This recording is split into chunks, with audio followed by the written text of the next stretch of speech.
a friend of his who's got some issues and needs Don's legal advice. So Don sent his apologies, and he can't make it this evening. Now, as that just started recording, I have to double check everything nowadays. Yes, right. So we're off, we're live, and we are recording. That's pretty good. I'm joined this evening by Prajna. You can never pronounce Prajna. Prajna. I'm getting it. Prajna. Excellent. We've got a few other people who are going to be joining us. Don't worry, Dommy's coming back. We're just keeping his seat warm. That's it. And it's all good experience and good practice for the likes of me. And Robo Hippie is also with us in the background. Are you there, Robo? No, apparently Robo. Yeah, I am. I just had a slow mouse. Slow mouse? Oh. Yeah, the mouse did it. Okay, man. Okay. Right, so there might not be too many of us actually with us yet because we've only just put this out. I've just been tagged in photographs, so that's not me.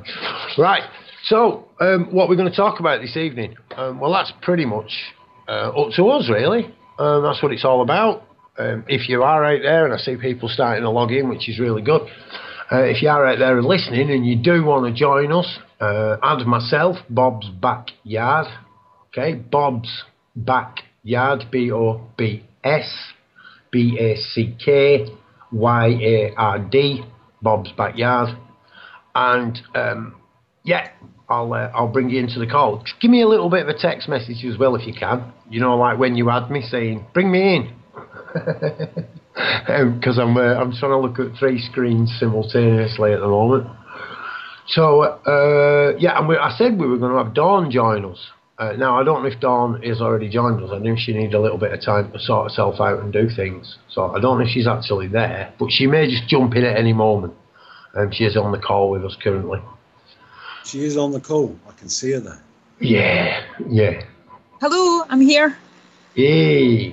So I suppose we should all just introduce ourselves. I'm Bob from Bob's Backyard. My real name's Paul, Paul Hayden. Some people know me as that. I'm one of the co-creators, along with the rest of you, because it hasn't been fully created yet, of the D-Ark City Radio. So that's where I'm up to. Done a few little bits and pieces. One thing I will mention is the Ashton Allotment Action Group. I'll mention a little bit about that later. So that's me. We'll go around in a circle. Robo Hippie, do you want to tell these good people out there in the world of internet radio and maybe beyond? Yep, I'm Robo Hippie. My name's James. What do I do? By the way, I am that I am. That'll do me. I'm banging the desk. Okay, I'm Dawn. I'm an activist for truth, so to speak, for want of a better term. I have experience in the past working in radio. I worked with Dan Bedondi before and has Truth Radio as his European correspondent. So, hello everybody. And I'm Prajna, and my real name is Prajna. This is one of the great things, is what's real about a name anyway. Surely a name is just a label that you put on something. Yeah, I'll go with that one. Good point. Yep. Yeah, I'll go with that one, man. You get stopped by these coppers and they say, what's your name? And you say Prajna Pranab. And they say, what's your real name? And this is the thing, is that there's nothing at all real about the name. The name is names work in our heads, but we're never actually meeting names ever. We're never shaking hands with names. We're never giving them a hug. I actually went to a school. I won't mention the name of the school. It was a proof school, though. And with a lad called Mouse. His surname was Mouse, and his parents thought it was funny to call him Michael. The number of times he was stopped back in the day and got himself quite a slap Because they didn't beat you to death then, they just used to slap you around a little bit. I think as the police have got more paramilitary, they're how can I say, the unlawful hand of them has got a little bit heavier. But yeah, the number of times, so I'm sure you've dropped into problems with your name, Prajna. It's not the name really that gives a problem. The problem is that they don't even understand the very words that they're saying. You know, they say crazy things like, I caution you that it may harm your defence if you fail to say now something that you later rely on in court. Well, that's an opening for me, isn't it? I mean, how long do they want to sit there? How much paper have they got to handle? That kind of thing. The problem is that we're not seeing things for what they are. They're around us. They're so familiar with us that we don't know what they are. People talk about this thing called a sixth sense. Well, actually, you do have a sixth sense, and hardly anybody knows what its name is. They think this is all something to do with ESP and all that kind of thing. But actually, you've got a sixth sense that is actually your very first sense. It's the one that you use most unconsciously. You're not even aware of it, and I would say that certainly nobody out there knows what its name is. If you talk to a neurologist or someone like that, they'll tell you what it is.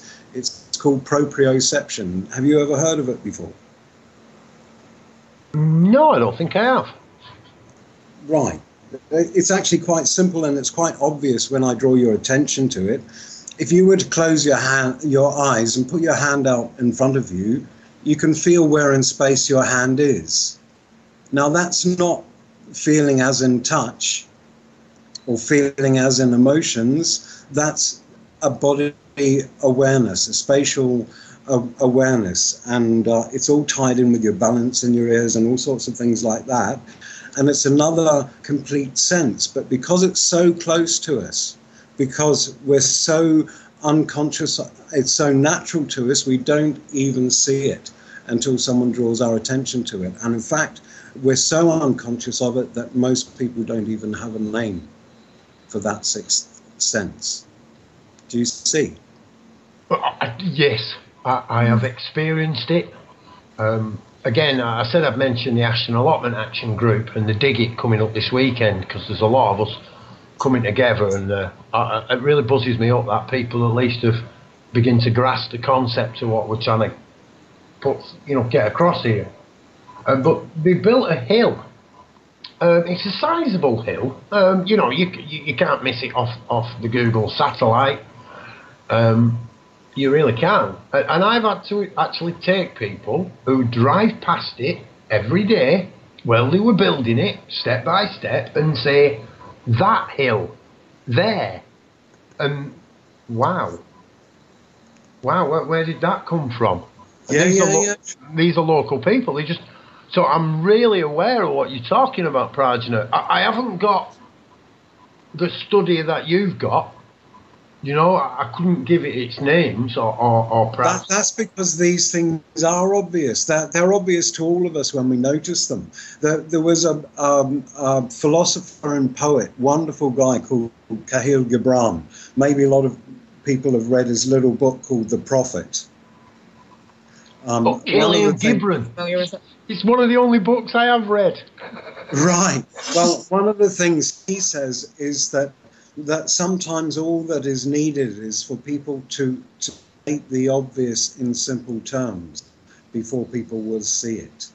And a great deal of trouble is being gone to with all this Tavistock Institute, all the other propaganda and so on, is trying to get us to overlook the obvious, to see it wrapped up in a whole lot of ideas and concepts and arguments and discussions, and you're welcome to your opinions and all this kind of thing, all wrapped up so that you don't see what the truth is inside. The truth is that we're poisoning everybody in all our food. We've got wars going on all over the planet, or the governments are at war with all the people, as by nature governments always are. We don't see the obvious, and this is our only problem. When we go into court, you're not dealing with the obvious truth. The first thing they say is, do you swear to tell the truth, the whole truth, and nothing but the truth. Well, you can only look the judge squarely in the eyes and say, Your Honour, I don't know the whole truth, and I don't believe there's anybody on the planet who knows the whole truth about anything. And if you get me to swear that, then immediately I've committed perjury. And once I've done that, you don't have to listen to a single further word that I say. And in court, you're dealing with fictions. That's why they can wrap you all up in circles and do whatever they choose to do, and even seem to appear to justify what they're doing, unless you look at the obvious. The obvious is they don't want the truth. They haven't got time for the truth. And once they start telling the truth about you, in your case, in your life, in the problem that you have fitting into their corrupt system, once they start telling the truth about that, all the truth comes out about everything else. Yeah, it's just like when an officer says to you do you understand? They're wanting you to stand under, rather. So you should never say you understand. If anything, right, but even they don't understand that understanding, Dawn. I didn't catch that. Even the cops don't understand that understanding, though. Well, they do. The police are understanding the authority that they believe they've got from their authority. They are understanding the caution or the command. I am comprehending what that officer is saying, but I am not standing under his caution or his command. So I found out something. I found out something the other day. I've turned that round on a couple of times, Prajna, and I mean, I was with one that's known about locally. I was asked by the police to go and open a shipping container that I had. They were looking for stolen goods. And as a man of law, I'm quite happy to assist any officer in any case of loss or harm, deception or breach of someone's peace. So I was quite happy to do that.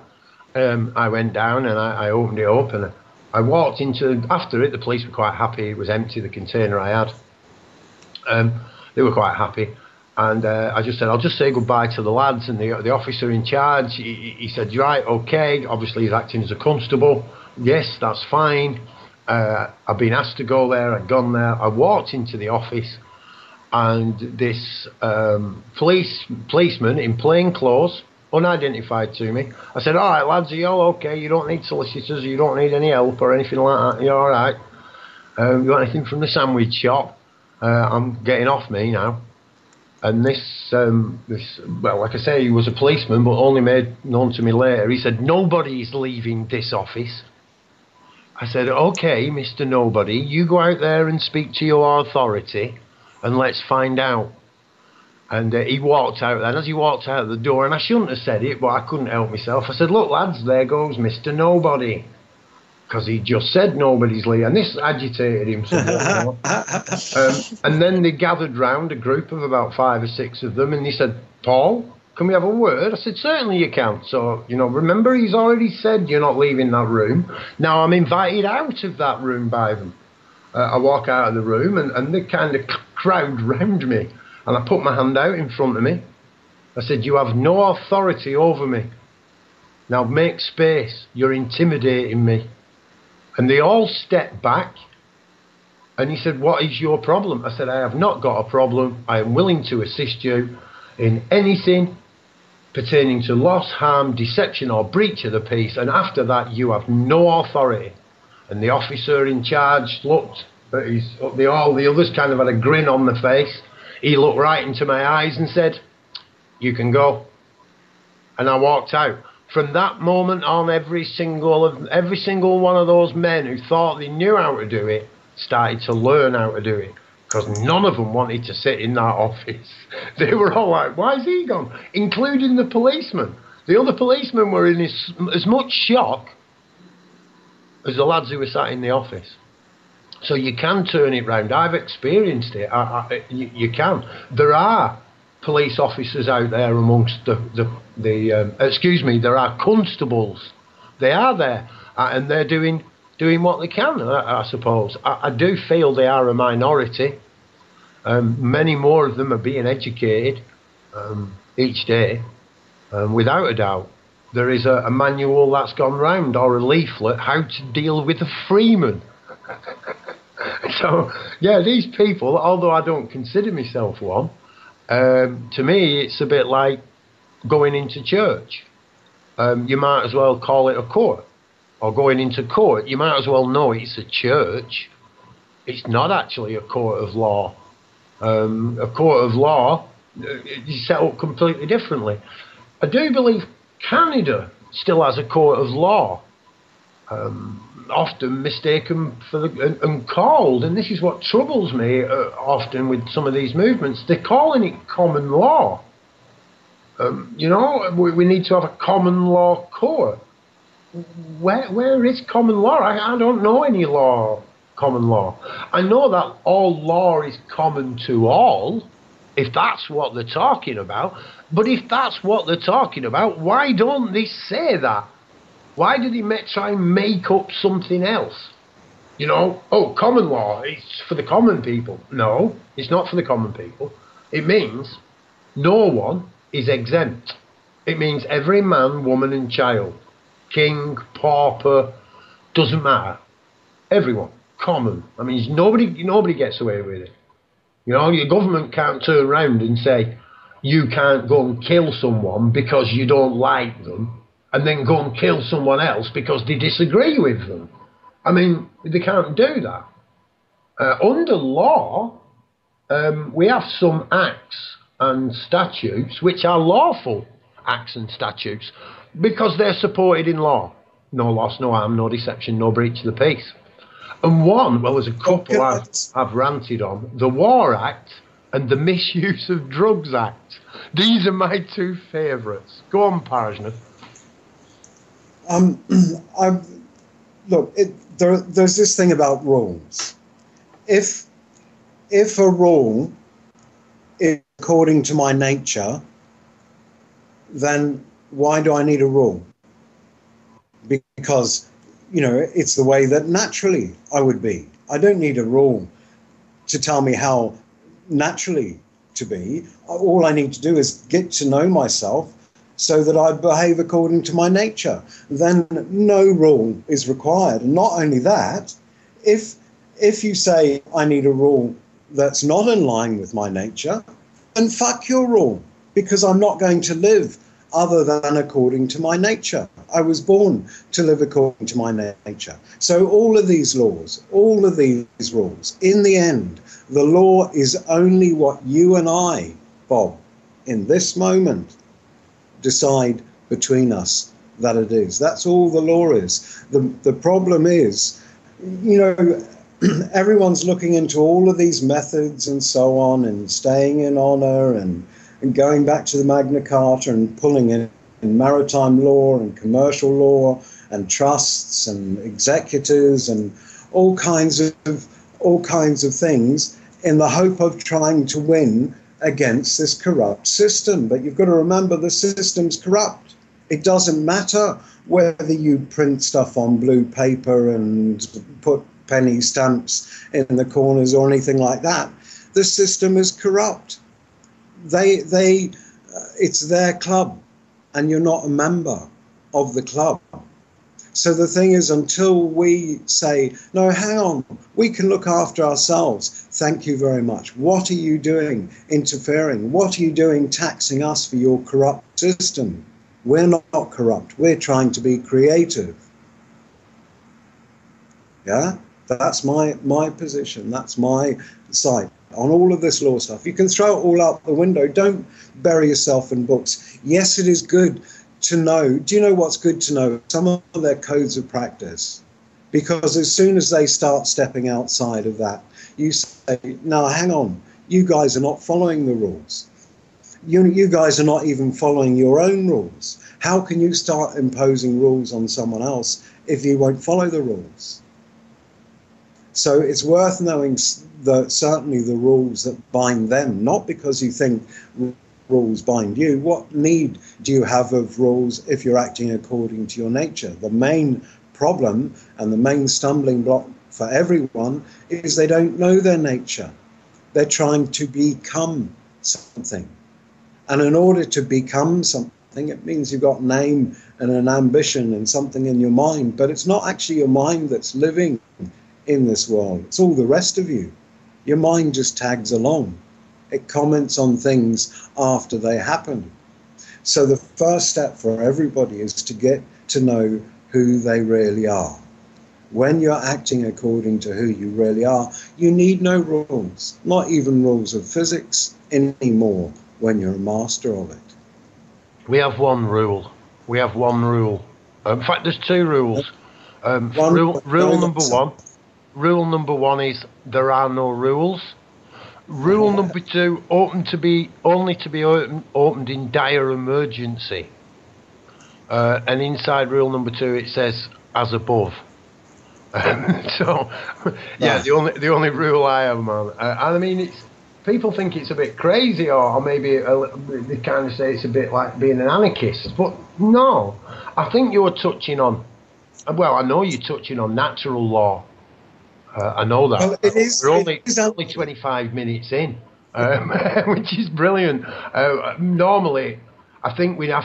For me, I'm trying to show people that we're actually trying to reinstate something that we've more than likely never had. I don't think we've ever had. Well, yes. Law that's in common to all. I don't think that's ever happened. And trying to dig it out of the past, well, you might as well look at the myth and legend, because myth and legend would be more accurate than the corrupted system that we've known already. I'm quite aware that I am born of that corrupt system. I was born into it, at least. For the majority of my life, I lived a lie created by myself, because I did not want to see the truth. And when I did see the truth, it broke me. It left me a broken man. It did. I had to rebuild scary, myself. yeah, sure. I had to. It was very scary. But I rebuilt myself piece by piece. I'm aware of that. I see, though, in a lot of cases, when someone goes through a change in their lives, or a realization, or an awakening, or a leap in your consciousness, whatever you want to call it, it's a difficult time.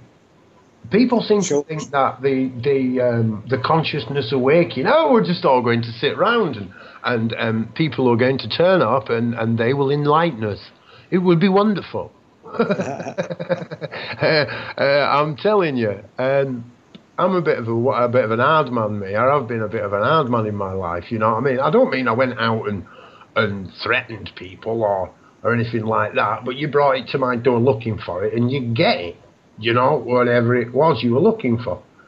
Bring it to my door, and I will tell you something. Out of all the ruckuses I've been in, all the stuff I've been through, this is the integration of my own energies internally.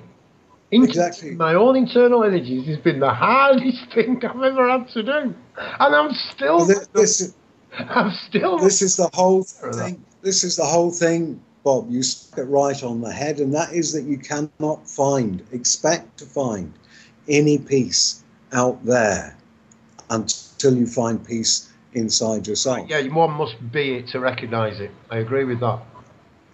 And who's got peace? Their minds are racing all the time. Whatever they're doing, you know, they're peeling the carrots. Their mind is busy commenting on what they're doing. So their attention is not even on the peeling. Their mind's attention seems to be on that, and their attention is on their mind. Well, for me to step out of the delusion I was in, created by my own illusion, like I say, I have no blame here, is to also to recognise that where there is murder going on, or there is murder in the minds of others, and their actions are actually being manifested on this plane of existence where I live, then I'm not at peace. I'm at war. Now, how I conduct myself in war is my affair, but I'm not at peace. I'm not looking for it. Why would I look for peace? Peace will appear magically in the absence of suffering, in the absence of pain, in the absence of war. I would not need to seek it. It's already here. This one is at peace. It's us. who are killing one another. It's us who are having it to go on. Sure we are. Because we're not at peace yet. Yeah, yeah. So yeah, we have work to do. Except to the extent that I'm liking it. Yeah. Go on. Except to the extent that we are already at peace. Oh yeah, but I like my war. That's why we have war, because people love it. No, well, look, you see, I suppose really I'm not talking. You know, they played all these war games as kids, you know, cowboys and Indians and all kinds of things. You know, it's been highly promoted for a long time as war. In all fairness, I don't think I'm really talking about war. I'm actually talking about the next oncoming massacre. That's, you know, I don't think, you know, war's not something like that. But that's how I see it. And by massacre, I don't mean dead people. I mean the transition of energy, of thought, of consciousness. Right, sure. You know, that's what I'm on about. I mean, I have no... half of my meditation time is spent in an area known as the blood fields of the dead. Of an area of conflict. And that's where I take my conflict, to where it is welcome and you know, and rejoiced. When you face someone on the field of conflict, you've got to know why you're there. You have to know why. Yeah, well, do you know the papers are trying to stir up a riot and rebellion now, and the unions are trying to stir up a riot and a rebellion. You know, they're trying to push the button now and push things into to civil war, and we've got to go around firmly establishing civil peace wherever we each individually have an effect. You know, because a revolution has got to be a different kind of revolution this time round. Anybody else want to chip in there? Me and Peshner seem to be on a bit of a roll here, don't we, mate? I'm flooded with thoughts. It'll come out in a bit. My mind. Yeah, it's pretty much the same. Carry on. I'll chip in if I come up with anything. Oh no, that, you know, when you can't actually pull us up, you know, Peshner, we might actually be getting on it.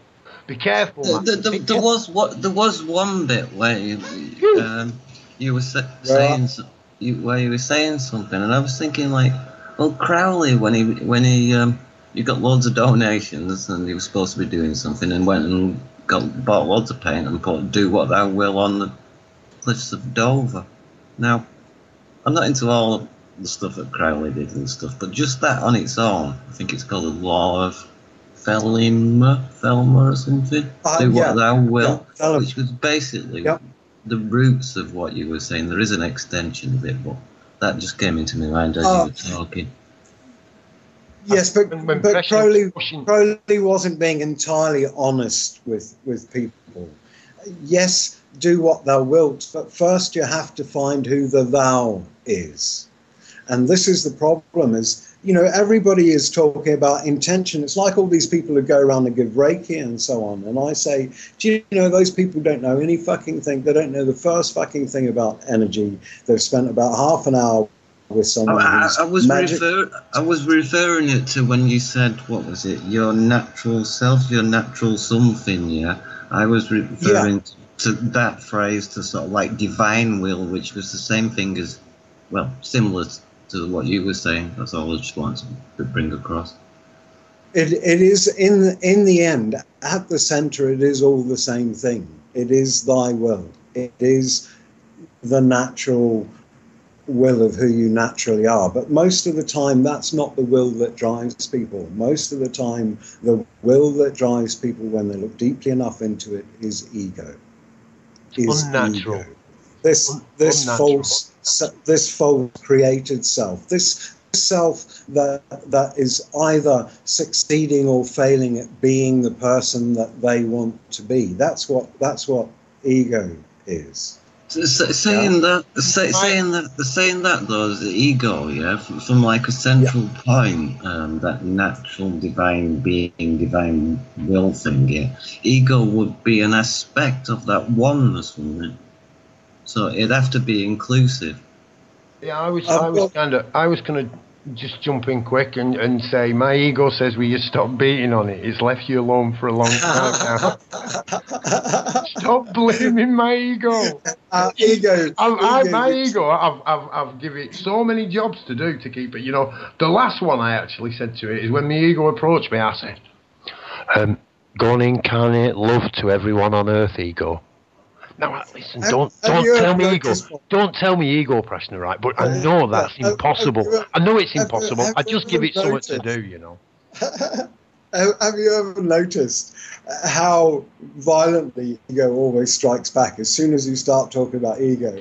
Because ego always knows what ego is. Nobody else does consciously. They don't understand what ego is. But ego knows, and you can bet whoever starts talking about ego is immediately going to jump in and correct them and say, but that's not what ego is. And you've got to have an ego. And if you didn't have an ego and all this kind of thing, and this is ego that's at it. Ego defined by Toller. I like his definition. He says that ego is a mind-made sense of self. A mind makes self. Go on. Yeah, ego to me is only an idea of who you may be in the present. It's a fictitious character created by your mind. But it's my character and it's created by my mind. If for me to separate myself from an aspect of my mind is for me to separate myself. So I'm fully aware that most people do not have unification of aspects of themselves, and that they often project these outwardly into the world and call them evil or enemy. And they are not able to bring these different aspects, which there are many, ego just being one of these aspects. They are unable to actually bring these aspects internally with love or compassion or understanding because of the conflicts that they are currently living. When an individual is placed and lived as I did, which is my experience, is to be born amongst in the camp of the liar, the cheat and the thief, who instruct me on how to be right and good and truthful and honourable, you see, who try and tell me. So I then rise against them. The battle is won. The black and white game of division, I have been coerced. Who is the I? Who is the I that rises? Oh, I am the one that came here to learn this.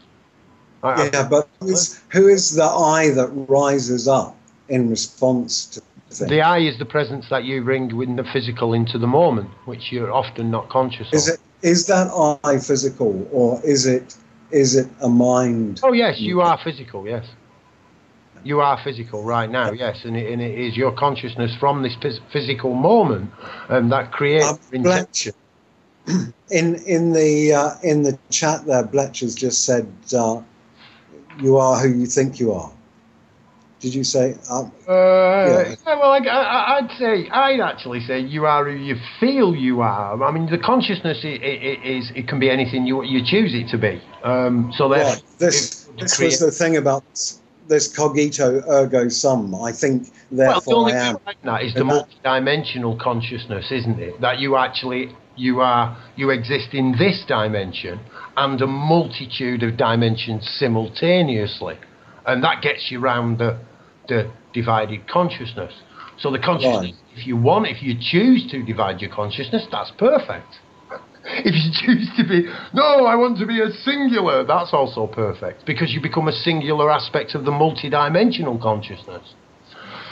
So yeah, I tend to go for that I exist here now as this presence, and I also exist in a multitude of other dimensions that I may or may not be aware of, and I also have a presence in there, which will be completely different to this presence. Do you know, Bob, I watched an excellent vid last night. You can find it on YouTube. Rupert Sheldrake, do you know him? He's actually a pretty famous biologist, and he's written all kinds of things. And it's about 20 minutes, half hour vid called The Science Delusion. The Science Delusion.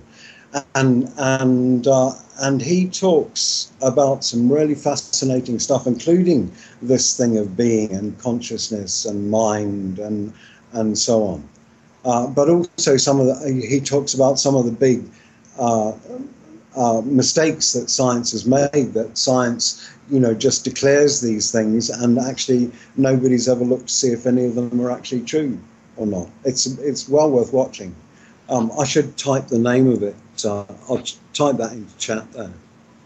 Yeah, another bit from the chat, actually. I'm glad you pulled that back into my consciousness, because I'd gone on to adding and removing people from Skype, adding people to Skype and finding out whether they wanted to come in now or later.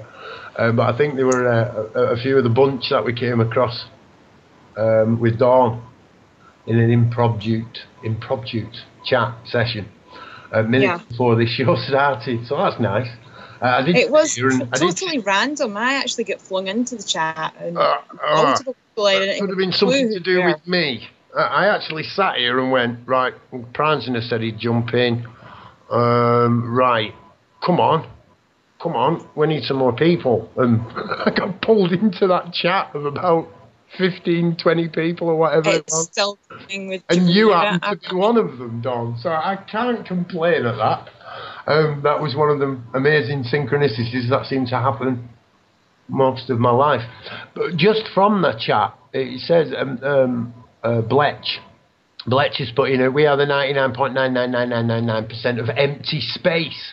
And I would agree, there is more space in the universe than anything else, without a doubt. And even between the physical Seems like a lot of people on Facebook have got a lot of space in their heads. Well, that's a good thing, man. We can fit more light in there. Well, that's true. More information. Pump them full of information. Come on. Yeah. There's a wonderful story about a rich man who goes to... in fact, no, he's a professor of some sort. And he goes to this Zen master and says... I've come here to learn the secret and everything. And the Zen master says, well, would you like a cup of tea? And he said, yeah, okay. So the Zen master gets his cup out, and he's pouring tea into the cup, and he just keeps pouring and pouring. And eventually it overflows the cup, and it's all running down the sides. And you can see this professor getting more and more nervous, and eventually he bursts out and he says, look, stop, you can't fit any more in, the cup is full. And the Zen master just nodded and sent him away. Yeah, a mate of mine, John Armitage, he actually works on a technique of compression, that you by compressing every molecule inside yourself, you actually make more space, and that's really kind of oopy. I think, is oopy a word I can use to do? It's a bit like doing drugs without the drugs. It really is. So yeah, to just basically so that the physical body can take on more light, and by that they're talking about I suppose what people would say a higher frequency of energy. It's not. I wouldn't say it is an higher frequency of energy. It seems to be able to. You can put your own frequency in there, rather than a higher or lower. We do seem to go through a lot of programming, I think is the word I'm looking for, ever from a very early age. It surrounds us totally. Yeah, and now, I mean, we're becoming more and more aware of this. Yes. Many of us more self-conscious of it. Like I say, and often it is shocking. Yeah, and I think a lot of the time, that's well, I know, a lot of the time they put that shock and awe there to stop you going any further. It's to turn you away from it. When I've looked back at things, it's to find out what the truth in any issue. I always try and go where everybody else is scared of going. You know, where other men fear to tread. And that's what I kind of do. And I've noticed that in myself. It's not something I've intentionally done. I don't go and put myself in harm's way, you know, intentionally. But my father, he was very anti-religious. And it turned out after years that his mum and dad were very religious, and they were separate. They separated, you see. And he had that issue. And it must be 10 years ago now. We went to a funeral, and me and my father were the last two people to go in. And I actually said to my dad, are you going in? He went, oh, no. No, he said, I can't go in there. I said, what is your actual problem you've got with religion? He said, it's God. I said, really? And he went, yeah, there isn't one. I said, there isn't one, Dad. And he went, no, there isn't one. I said, so you mean you're 68 years of age and you've still got a problem with nothing? That's the crack. You see, why do we go around having problems with things that are nothing to do with us? I used to have a bit of a joke with the Americans a long time ago in chat, that I'm not black, I'm not gay, I'm not religious. It's not my problem. It's not my problem. I don't want to get married to a man of another race. It's not my issue. If you are black, gay, or religious, and you want to do them things, then that's your issue. And if that's what you want to do, then it shouldn't be an issue. We seem as a race of humans, as far as I know, to be the only species that actually stops other members of our species doing something because we don't like it. You know, if a man... That's part of the conditioning that we've been under, like, for the artificial barriers they've brought in, like, in respect of, you've got religion to divide people up, you've got race to divide people up, you've got country, the borders and whatnot, going on. Ethnic minorities or ethnic majorities. There's always going to be something, whether someone's fat, whether someone's skinny, there's always going to be something there that's going to cause that. Bob, that was the thing that I loved about India, was that when you first get there, you think everything that you think is normal is strange in India. And after you've been in India for a while, you discover that everything in India, no matter how strange it is normal in India. And then you get to reassess what you think is normal. Do you know, most tribal people, Indians, Aborigines and so on, they have a time when children come of age and they push them out of the tribe, out of the society, so that they get to discover a couple of things. One is that nature looks after you, and the other one is that almost all of the world was all constructed of fictitious things, rules and conventions that had nothing to do with reality, and then they go back to the tribe again. This is dream. That's not actually correct, Prajna. You can never leave the tribe. No, you can never leave the tribe, but there's certain areas. Well, yes. There's the birthing area, you see, where women go to give birth to the children, where the men don't go, and there's certain ceremony where the men don't go. So that's how it actually works. You know, you can never leave the tribe. Do you know? But you go out of the society of it. Yeah. You move into another part of the land. Yeah. But you're right. Yeah. You're right. I suppose we're trying to use the white man ideology to grasp it. Yeah. I've done India, man. I've done Australia as well. I've not really done Australia. Not really done India. You need a long time to kind of get all of it. But I do, when you were saying it, I mean, you're so right. It's just, it gets stranger and stranger, and eventually you become strange, and it's really normal to be strange. I mean, to actually be the same as something there is weird. You know, if me and you walked down the street, both dressed identically, they think we were part of some religious order or cult. Yeah, and even that'd be accepted. And my favourite thing is that, and I didn't know this until I got there, the scariest thing was being recognised as a member of the rich elite. That was weird, right. Because I've always, you know, I didn't know I was a member of the rich elite. I really didn't. I mean, it sounds stupid to a lot of people, but I didn't think I was a member of the rich elite. I thought I was one of the peasant poor people, you know, who'd come from the streets, and I've worked hard and I've got myself a nice home and I had a beautiful family and all that, and It's all a lie.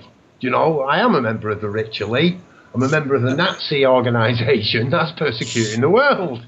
And that was a bit of a biggie. Not only that, but did you know, you remember when you ask for a chai, you say chai Malaga? Kala chai. Kala chai. Or kala chai, yeah. But you hear people saying, you hear people saying chai Malaga. And you know, I thought Malaga meant like please, or is it possible, or something like that. It wasn't till I got back from India. I was looking through a phrase book and I found the word Malaga in there. Do you know what it means? No. Go on. It means fetch. It means fetch. And you know, you sit there and you say fetch tea, fetch colour Malaga, fetch food, you know, and so you were from the rich elite, from this rich fucking British Empire that the Indian used to being ordered about as if it was politeness. It's horrifying. Well, or direct. Or very direct, you know, very direct. I mean, I met people in India that were more, I would say, prejudiced and racist. Or that's the way they appear. And they're not. They're just speaking directly without this proper, the way to do it. You know, they don't tend to talk around things. You know, you don't talk about refrigerators and washing machines and the price of fish in Tesco's. It just doesn't happen. They talk about things that mean something to them. They talk about their lives and their integration with whatever it may be, you know. And that is, it takes a while, I must admit. And it's not for everyone. We've had to rescue a few people who've got to India and gone, oh, my God. I had to rescue a girl. When I was in Nepal, she was going nuts at home in Switzerland, and so the family thought it would be a good idea just to ship her out to Lhasa, you know, in the middle of this fucking war zone, and all kinds, God knows what stuff, but all kinds of stuff happened to her, and I met her in Nepal, and wow, she, you know, took quite a lot of sorting out, really. Just for anybody who's listening and they ever consider India, really there are ways. Don't go via your travel agent. The hardest thing is the visa, and if you know what you're doing, to get a visa is really quite simple. You need to have an address in India, and that can be an hotel. You don't have to be staying in that hotel all the time you're there. That's just to be where you arrive at India. You must spend one night there. And then they have the paper trail, which is quite fun. It's how they'd find you if anything untoward happened. You move from one place to another, and each place where you stay, you rent a hotel, they will then fill in paperwork and hand it to the police station that evening. Remember, it's not passport. Yeah, and each time you have to show your passport in each one you get to for your identification. That's right. And it's how they find you. Now, look, beware if you're going to India and you're going to rent a place off someone who's not going to do that, because they do purges on it, especially around Kerala in India. So, you know, you can do it very, very cheap anyway. By ringing them an Indian hotel, they are there on the internet, and booking yourself into that hotel. You can do it over the internet. Now, what will happen is they'll say to you, yes, that's fine. But when you arrive, there might not be a room. You might not have a room. But they will then take you to another place in that area, and all the paperwork gets done, and that's fine. And what you've done is you've circumnavigated the agent, and that visa for 6 months, I think they're about £50 now to get that done. And then you need a flight. Once you've done that, I don't know how long it is since you've been Prajna, but you pay maybe 450 rupees for a double room with a shower. Well, it's 10 years since I was there. Ah, right, well. Shall I give them a little idea? You would have paid a lot less. Well, because I have got a poem that I wrote about India. It's called Namaste Delhi. Namaste Delhi. What can I say? Your streets are so smelly, complete disarray, with dirty, uneven trip smells you can taste, and a million to live off the things that we waste.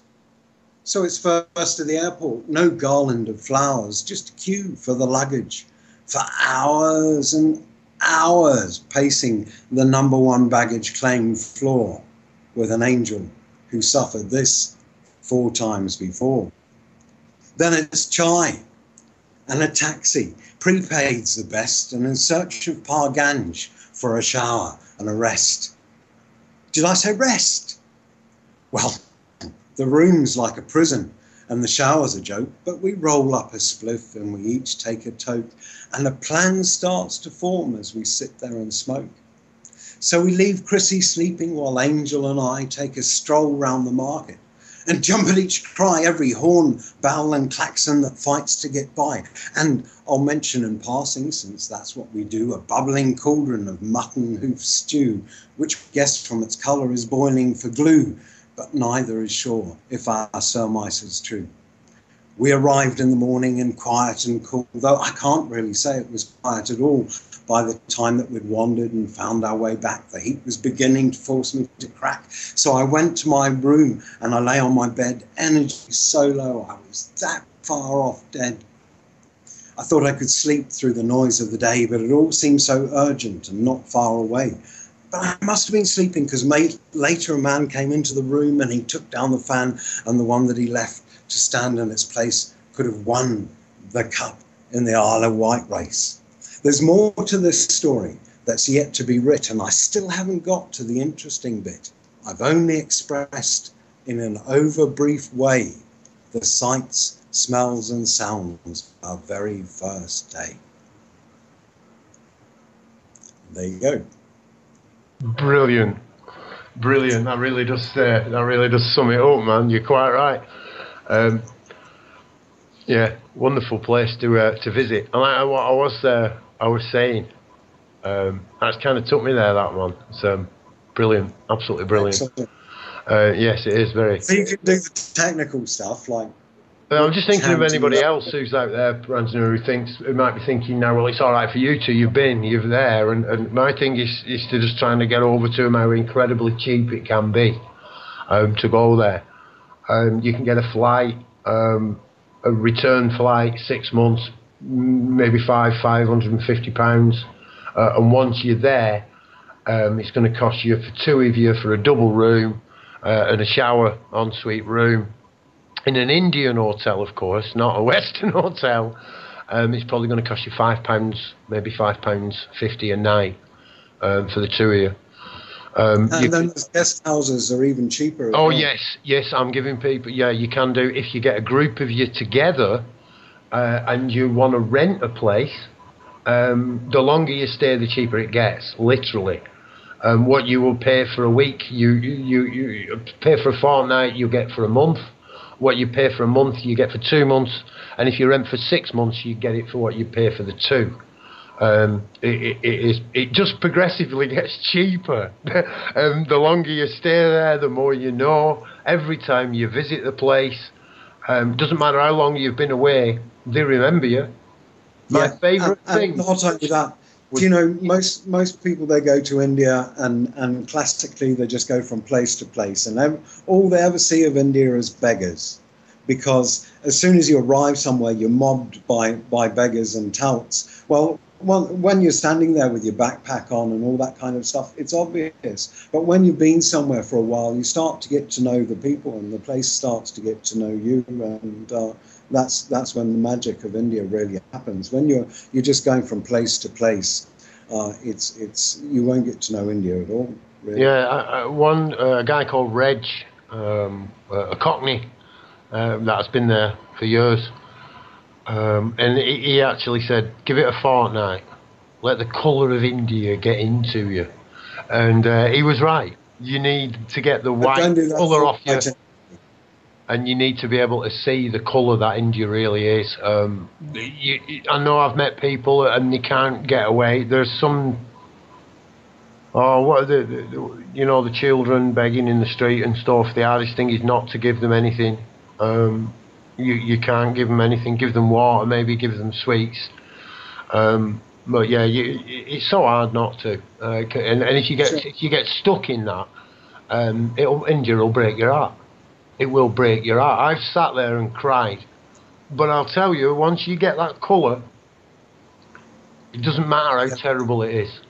You're looking at it through a beautiful frame. You see things.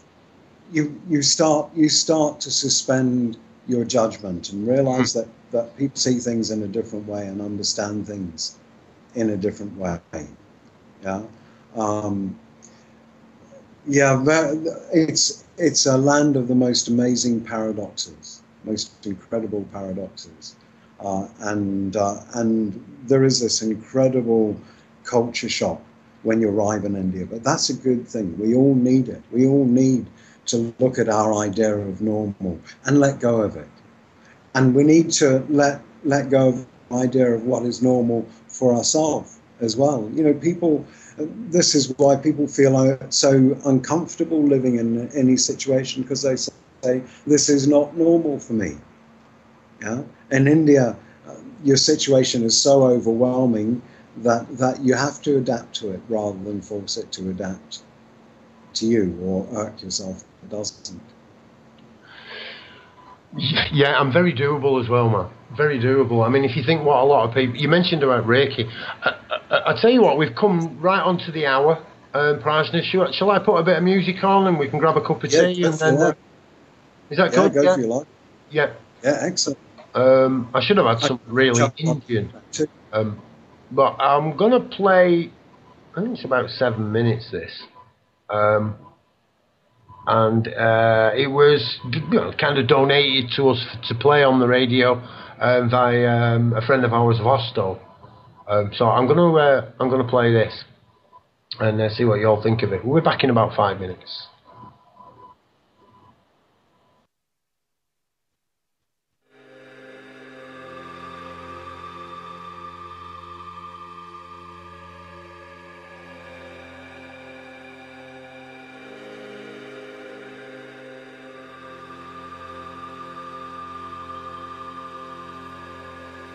It's a matter of importance to me that you be lucid and aware of what you're able to be. Since I was able to see the lack of limits, I've been infinite, and this is indiscriminate. It isn't narcissistic. Arson isn't always meant to be destructive, it's an art form. This is my attempt to start the fire that makes you art more, and logic less, cause logic since the dollar has been off of it. I'm offering a sentence that could bring you back to sanity. Empathic but emphatically, I plan to see you mastering the art of your existence so that everyone can benefit. Then on and fractally it blossoms into everything, and mindfully we intervene, i.e. create reality. I used to hate this word, but now I know its definition, and I've learned to trust my family. I see all 7 billion, so I deem it time to DMT you all with my opinion, and I pray to my creators that just one of you will listen, cause the light and divine truth was always inside you. I'm here to remind you that you are not what confines you. You've traveled through time to arrive at this line, and now you are in a vessel designed to invent and define truth. Illusion divides you, but you are the limitless vine through which everything vibes through, and I'm here to remind you that you are the light and divine truth. It's always inside you. I'm here to remind you that you are not what confines you. You traveled through time to arrive at this line, and now you are in a vessel designed to invent and define truth. Illusion divides you, but you are the limitless vine through which everything vibes through, and I'm here to remind you that you are... I am the Illuminati of my own reality. I am not afraid of those who benefit from apathy. I am not a slave to any entity or anything. My mission as a cell is reconnecting us with everything. Inevitably, everything is bound to evolve, cause that's the nature of the fractal that we're also involved with, revolving around a nucleus that nuclearly powers us. But I've comprised a theory that suggests we really power it. Power is the act of understanding what you're standing on. This is not the planet I was born from. No, the mastodon is part of me. I'm partially a particle lost, time and space, but I'll remember when they're blasting me off that I am everything. Free from the pendulum I may never be, but I control my darkness just enough to make a friend of it. Addendumless, my Bible is remembering the ultimate. Then every channeled verse is holy text because we come from it. And every son and daughter is my bleeding-hearted counterpart. So I will find the others and remind them that we have a heart. You're part of God whenever you remember, and I'm sure now endeavoring forever on the quest of showing more how the light and divine truth was always inside you. I'm here to remind you that you are not what confines you. You traveled through time to arrive at this line, and now you are in a vessel designed to invent and define truth. Illusion divides you, but you are the limitless vine through which everything vibes through. I need only remind you that you are the light and divine truth. It's always inside you. I'm here to remind you that you are not what confines you. You traveled through time to arrive at this line, and now you are in a vessel designed to invent and define truth. Illusion divides you, but you are the limitless vine through which everything vibes through. And I'm here to remind you that you are God. I'm here to remind you that you are the light and divine truth. It's always inside you, and I'm here to remind you that you are not what confines you. You traveled through time to arrive at this line, and now you are in a vessel designed to invent and define truth. I need only remind you that you are God.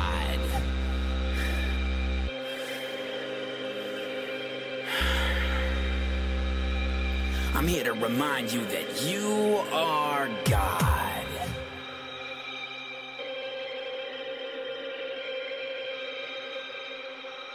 I'm only here to remind you that you are a magical turtle. Magical turtle. A magical turtle. I love it how it ends. I just want to remind you all, you're a magical turtle. Right, it's that cracks me up. It just cracks me up. It's got some special meaning to me as well. It's brilliant. All I can actually see is Zach and Wah at the moment on my screen. So have you got the full info on those gentlemen? What gentlemen? No, I was talking to Jim.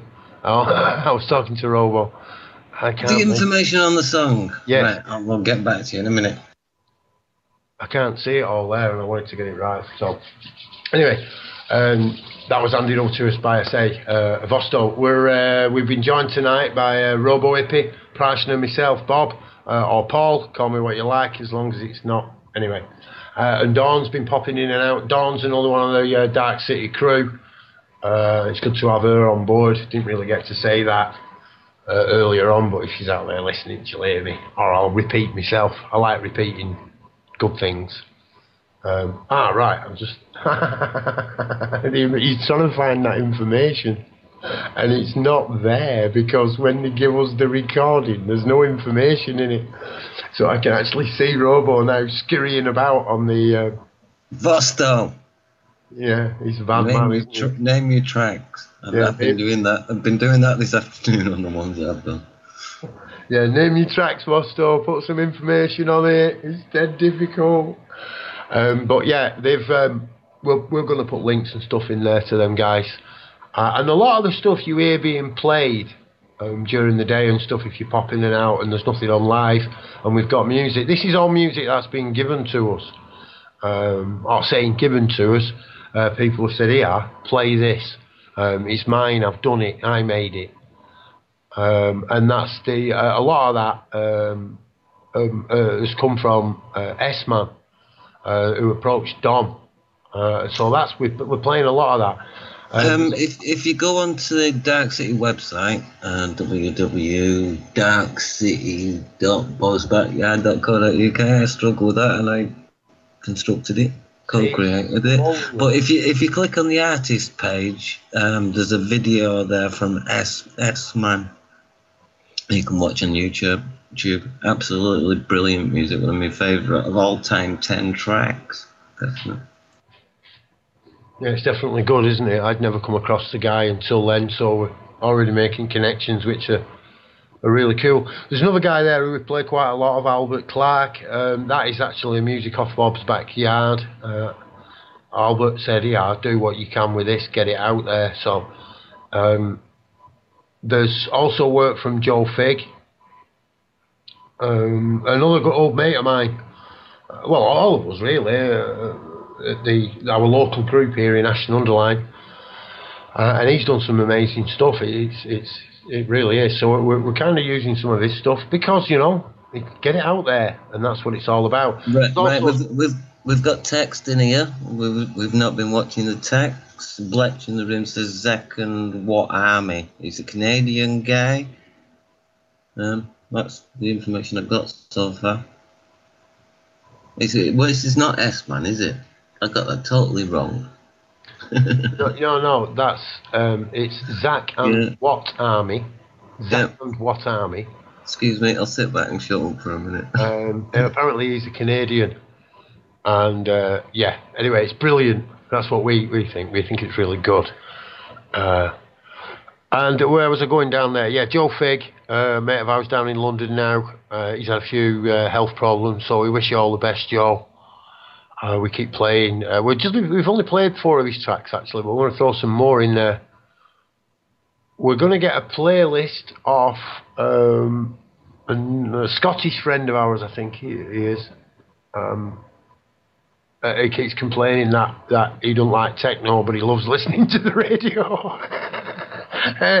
So yeah, send us a playlist. Send us a playlist and we'll play it. Don't complain and tell us we're not doing it. Write the music, and we'll play it. We'll play it as long as you're better than me. And believe you me, I'm terrible. We've also got Ty, Robo Hippie, and the stuff that he's done. We've got Flux, which is a group, a couple of lads together. The one that we know well is Daryl, and he also does stuff with Control Freaks as well. DJ R, and actually his initials. So yeah, that's why it might sound like we're repeating it. We want to promote those people who are kind of seeing what we're doing and saying because that's what it's about: promoting yourself, self-empowerment.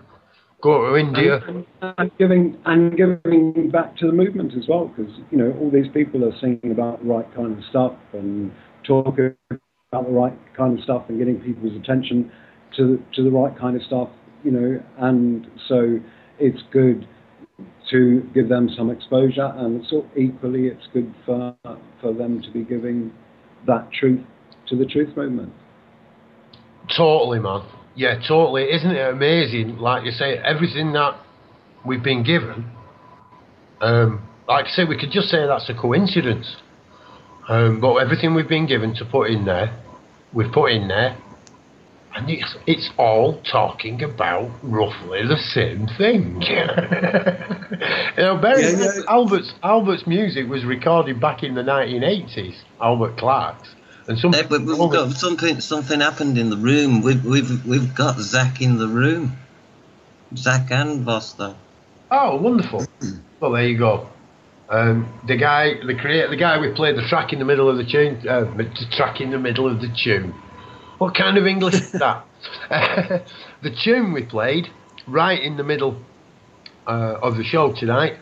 If you get in the chat room through the website, just go to the D-Ark City Radio .bobsbackyard.co.uk and click the banner that says click here to open chat room. It'll open up a page, and on there you don't have to put anything in it. You can just go in as a I can't remember what it calls, web user. I think it just gives you a web user and a number, or you can just type any name in. You don't need to put a password in, just put any name in, and you can dive into chat. And Zach is actually in that room now with Vostos, so you can say hello and have a chat with him. So yeah, hello there in the chat room if you're actually listening to us. If you're not, I'm not going to try and type as well as operate the server. Keep your eye on there. Skype. Yeah. So where were we? Where did we leave it, Prajna? I think we left it with. We didn't leave it at all, I'm sure. Freedom is the other thing. Osho once said something along the lines of, my only religion is freedom. Freedom is what everything else grows in. You can't have happiness unless you've got freedom. You can't have love grows in freedom. All the things that we treasure grow in freedom. So that's the big priority, isn't it? How do we all get that? How do we free the dumb? No, how do we, right. First thing is we got to free ourselves. It's no good sitting behind the bars and saying, I got this great scheme to fucking get out of it all. What you've got to do is you've got to get out, and then you've got to say to people, hey, do you like this? Yeah, I'm free. Now I'm free, personally. You know, I'm not tied into the system at all. I'm going back and grabbing it and using it to hammer itself with. You know, this is what we should be doing, is setting one department against another department. I had a friend, Oliver, got arrested because he didn't turn up for a court case that was supposed to have been cancelled, you know, and apparently the cops get something like 50 quid or 60 quid, and they're doing it on their own time. It's not a police thing. They're contracted to go and arrest people on bench warrants. Yeah. And anyway, he got arrested, and they threw him in. Well, they were going to throw him in this cell. They opened the cell door and they had a look, and they said, "Oh no, that's too clean." So they took him down a couple more cells, and they threw him in another cell that had piss all over the floor. Well, wasn't too long, and some friends of ours called health and safety and said, "Do you know that this police force here is putting people in cells with piss in? You know, is that really a good health and safety thing?" And the next thing is you got health and safety descending on the police station, going into all the stuff. Can you see the way it's done? The last time I was in a police cell, I actually handed myself into the police station, accompanied by a foreign visitor, was a completely independent witness, and an ex-councillor. That worked pretty well.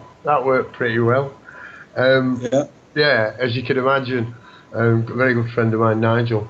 I was, like I say, if anybody's been in a cell, I was a bit, like I say, a bit naughty as a kid. Got involved, like you say, with the wrong bunch. I suppose I got caught. That's what it all boils down to. I've done a little bit of time. And for those people who haven't, getting locked in a room, and basically it's just 8x6 or 8 foot by 8 foot, with a toilet in one corner and a bench. That's it. I mean, for instance, saying like there's one with urine all over the floor, you know. If you get a clean one, believe you me, it's not clean. Not by anybody's standards. It's not clean, not even by Indian standards. I've been in some clean ones. You've been in a clean one? Yeah, you know, I've never been in a clean one. I've never been in a clean one. The state itself. Well, you know, admittedly, I only get arrested for things like aggravated meditation and so on. But you know, so they're usually reasonably civilized to me. They haven't been recently, because that wasn't aggravated meditation. That's because they were trying to steal our home. Well, they did steal our home. I went through. Do you know, I went through 8 hours of people screaming, banging on doors. I didn't receive a drink of water. No one came to that cell. I was putting it in the early morning, and they came about 4:30 in the afternoon and brought me out of the cell to interview me. I had a t-shirt, and they took everything off me. They took my coat off me and everything, left me in the cell. There's no eating. So yeah, I was all right. You know, I'll survive it. But after that amount of time in a freezing cold cell, that it's torture. They're trying to coerce me into contracting with them, and no. So I had an interview then, which the solicitor said, well, you're in no mental state to actually give an interview, and it suited my purpose because I don't want to contract with them. So I give my name, I give my name and my date of birth, and then no comment. And no comment. I've got nothing to say, and it was quite funny actually, because at that point I was in quite a lot of pain. My ankles, my joints in my wrists, my neck, my back. I was in quite a lot of discomfort. And for me, humour and comedy is a way that I can deal with that physical discomfort. So yeah, it came the police lady who was actually the interview. There's a policeman and a policewoman. The policewoman, I won't call her a lady because she wasn't a lady. And I don't want to give the people the impression she was. She was a nasty, vindictive woman. Right. A nasty, vindictive woman. However, the policeman that was working with her, he started to laugh. He started to laugh, and everyone really was seeing now the funny side of this, but she was getting more and more angrier, and eventually she revealed herself fully in the interview, you know. Standing up, because she just could not get her own way. They tried, and even after that, they took me down to the cells, locked me back in the cells. Took them another hour to decide that I'd had the interview and they were going to release me. And you know, I'd gone there and handed myself into them. So you know, do you know that they've never locked me in the cell for 9 hours before I have an interview? What's the purpose? They've never interviewed me yet, or not properly under caution. No, they decided 14 days later that they weren't going to do anything. And bear in mind that they'd threatened me for over 3 months. I've been threatened not to come back to the country because I'd be arrested. If I didn't come back, I would be arrested. If I went to any other country, I was in Malta at the time. All because basically at the end of the day, we decided to go and take a little bit of the land, you know, not do as the authority told me. I was told, and I had a difficulty with it, that basically it was the old boys. The Masonic order, and when I've actually looked into it, the same old, well, not the same old boys, but the authority within Tameside Police, Greater Manchester Police here at Tameside, actually have intervened in my case and said, "What are you doing? What's going on here?" And they've tried to shut that down as best they can. The head of CID actually mentioned something. I'd actually worked trying to remove gangsters who are assaulting growers, basically people who are growing maybe a little bit of cannabis for their own use, and now being assaulted by gangs dressed as the police in the middle of the night. And I've been a victim of this. Because I do Bob's Backyard, they automatically thought that I must grow vast quantities of skunk. So, you know, I've become a target. The police, my house, I get raided in the middle of the night by villains. I don't know what else to call them. Yeah, sure. And they smashed their way in. I managed to defend myself naked as best you can. I took a beating, to be honest. Hell of a beating. And sure. The police came. And the police came to my house, and they you know, Section 17, people at risk, blah, blah, blah, yeah. My wife had rung them. I'm hiding in the bedroom. My ex-wife, I'm out. And, the police came, and they then assaulted me when they arrived, and they brutalised me again. And there were no compassion for the victim. They destroyed the crime scene. Anyway, they left, and the CID came very apologetic of what had happened and so forth. Did nothing. Is that a bit of good cop, bad cop, do you think? He was sent to smooth it over, definitely. He was sent to smooth it over. And they told me to continue what I was doing. This is. They just hope that you'll accept their apology, that's all. Well, I haven't done. I've put in official complaints for that lot. They told me to carry on doing what I was doing, that it was needed within the community. I had a brilliant conversation with the guy about us needing officers, good constables, excuse me, and so forth. And everything's fine. So then, Bob, couple of things I'd like to do. One is to say that Carly's back here. Hiya. Sorry, I've not been very well. She had a headache, so she went and had a lie down, but she's back. Yeah. That's point one. And point two, I just want to say hi to John Miller, a friend of mine who's in the chat.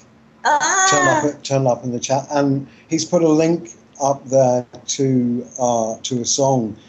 John wrote the music for it, and I wrote the lyrics for it. This is a lot of years ago now. How many years ago is this, John? He's not on the radio, so he can't say. Yeah, no, but he can put it in the chat box. So. Yeah, so I can see that Robo's. He's already seen that, so he'll grab it. And yeah, we'll gladly play that, John. Would you like us to play it over and over again? Is it something that isn't going to be embarrassing, or is it? I'll have to find out. Up to John. What he wants to do. Oh, I hope it is. I hope it's pleasantly. I like pleasantly embarrassing. So yeah, where have we been? We've been kicking around the law. We've mentioned the law a little bit. We've had our little bit of what would you call it? Our philosophical. Philosophical, is that it? Big word for a Mancunian, and that. Philosophical. There you go. You're the Mancunian. Say it here first. Ish. So have we talked about doing land claims yet? Oh, we can get there. Oh, we can get there. Yes. Oh, yes. Go on. Cool. Go on. Take us into land claims. I'm sitting back. I don't know all the legal and lawful ins and outs of doing a land claim. I just know that this country belongs to us. We are the people of this land, and it belongs to us. It doesn't belong to the National Trust. And I think that more and more of us are being made homeless or being made to struggle to live in cities and all that sort of stuff. And we should just get out there in groups of 10, 20, 30 and set up our own little villages, build hobbit houses. And if we do it in numbers, in strong enough numbers, and there's pockets of it all around the country, then they're going to have a hell of a lot of legal stuff to do to get rid of us and to deter others from joining us. Do you know, they took away our van, but we need to get back out on the road again. And I think that everybody who can, everybody who's not tied firmly into a house and family and difficulties and so on, they should just get out on the road. Get out on the road in anything. And we'll get together. You know, we've done this before.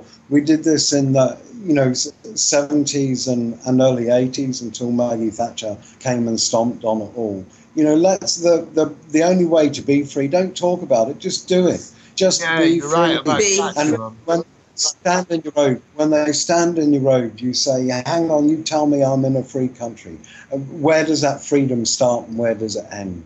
You know, you guys are free to go out and kill everyone with depleted uranium and try and kill our kids with fucking vaccines and all the rest of it. What are we free to do? Yeah. Well, we're free to do whatever it is that we think it's right. Is necessary. And necessary. And do you know the highest law in the land is the law of necessity.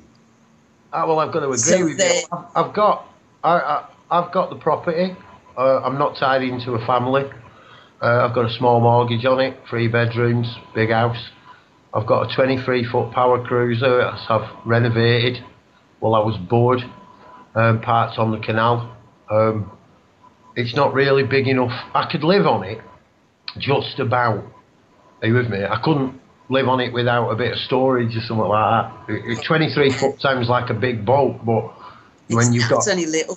Well, 6 foot of it is outside, like a tent, you know, and then you've got like, you know, so it's a tiny boat. So I've got a 1984 kit car of a Jago Jeep, which I'm converting at the moment over to diesel so I can run it on bio. And then I've managed with my friends to take back 250,000 square meters, 250,000 meters of land, and now I'm thinking, well, hang on a minute, why do I need the boat? Hang on a minute, Sell them. I got myself a boat and a nice little car, and I can build myself a garage and pull it behind the boat on the canals because you don't pay for your tent. But then you've got your backyard to dedicate to as well. But you know, now I've managed to get this land. Well, I'm saying we've got the land. How long have we got the land for? That's the point. You see, we've already found out that. Well, Tameside, that's the local council who's involved. Tameside Metropolitan Borough. Find them on the internet and give as much grief as you like. Anon. Did I mention Anon could give them? No, I didn't. Excuse me. That was a Freudian slip. I take that back. I just want to let everybody know that I am not suggesting Anon have a go at local council buildings because they're all deceit, lying and cheating. And I'm not going to swear on air, even though I am. I'm just going to say they're all cheating, lying. Who have got no fat. Everybody has a right. Everybody has a right to go down to their local council and get ignored. 3 days a year. 2 weeks. Or 2 weeks. 2 weeks. To go and look at the books. Go and look through all their fucking books and accounts and paperwork and I think everybody should do it. Those who have done. Have had an absolute ball and... no, I have difficulty, mate. I have difficulty even being in those buildings with those people. Yeah. I admit it. It's not that... Actually. Oh, I do go in. But they need to... I need to take people with me so they can be protected from me. It's not good. All the little robotised drones in the council. I'm a very energetical person, I do resonate at a much higher frequency than these people. And for me to go in there, even though I've been invited in, it will do them damage. I mean, for them to reach the point of enlightenment that where I'm at, from where they are, will do them damage. So... at the times I do go in, I go in with people who are aware of this, who can protect them from me. I can get them to say whatever I want, and I've done it with witnesses. I really have. So yeah, they're actually anyway. Staying on the physical sides of this, we went onto that land, right? We didn't have any authority to do so. They put up one notice on a gate saying private property, keep out. Well, the property that's referring to, because there's no other signs, and there is a public footpath going through this area, which makes it a bit difficult to have the argument of it being private. We realised that sign was only as good to the next sign. You can't put one sign up, on a gate.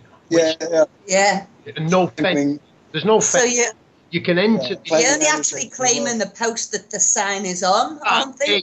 The gate and the 2 posts and the bit of chain that locks the gate into is their property. The other side of the gate isn't. So you can walk round the gate. Bob, do you know?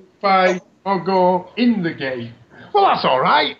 We didn't really want to. So we realised that under the 4 corner rule, of prior notice, they hadn't done that.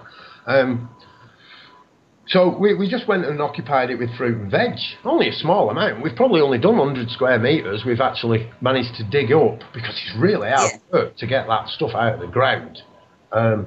So yeah, we've just done a small, and it was like a token thing. And one thing I wanted to mention was artichokes. Nigel planted artichokes everywhere because they're considered as a weed. Sure. Well, at least they're competing with the weeds, man. The artichokes are winning. The artichokes are winning. We've got nice artichokes, and you're welcome to some if you can get down there. So the council then, and the landowners, they all deny knowledge of it. Deny knowledge of you being there, or deny knowledge of... They all knew they were there. They denied knowledge of ownership. We've told them. So if you look, what's happened is we've given prior notice of our intention. And then we've done what we give them the notice to do. They've not objected. There's been no objection. Therefore, we're in occupation now. Over 18 months has passed without any objection to us being on land. The landowners didn't object. The council didn't object. Nobody objected. So we're still there on that bit of land. Nobody's making any fuss. The police have been. and they were dead happy about it. The fire brigade coming looking for a crashed plane. They didn't find the plane. The police come looking for trouble. They didn't find the trouble. So they all went away. Everybody's happy, you see. No problems. So what is the time limit for adverse possession? 10 years, 12 years now, I think.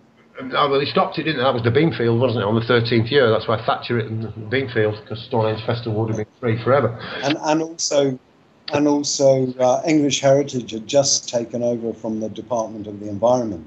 Up until that point, it had been under control of the Department of the Environment until '84, and then it got taken over by English Heritage, and that was when they took action to bring it all to a halt. To stamp on travellers. Yeah. To stop all festivals. It's a ceremonial site. You can't turn round to a Muslim and tell him he can't go in his mosque. You can't. Exactly. No, I mean, this is part of me. Unless you go to Malta and then you have to pay to pray. But hey. So anyway, I was saying about the saying this is our land, this is our heritage. What's actually happened here, and the conspiracy theories, people will just love this. Although the council, a leak from the council, says that they're actually negotiating with the landowner, who we just lost. That we're negotiating with the landowner. We just lost Preston and be back. So anyway, I'll continue. They said that when the land, excuse me, I'll get this right, the local council has said they're negotiating with the landowners now for a 50-year lease. At the same time, they've actually also applying and putting under for planning order and planning permission to build on the same site. Now, there are links and stuff on Facebook.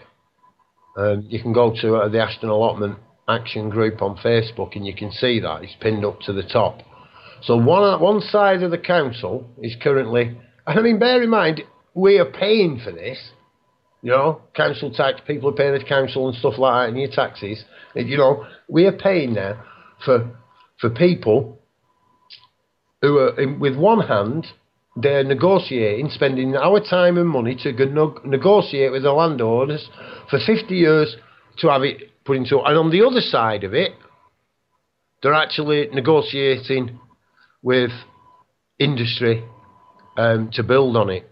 Now, the thing is about that, and that includes the entire allotment plot and a piece of land that we were uncertain of, whether that was to be for allotment use. But they've now put it down as one plot of land, and they're trying to get rid of all of it to be building, you know, whatever they want, really.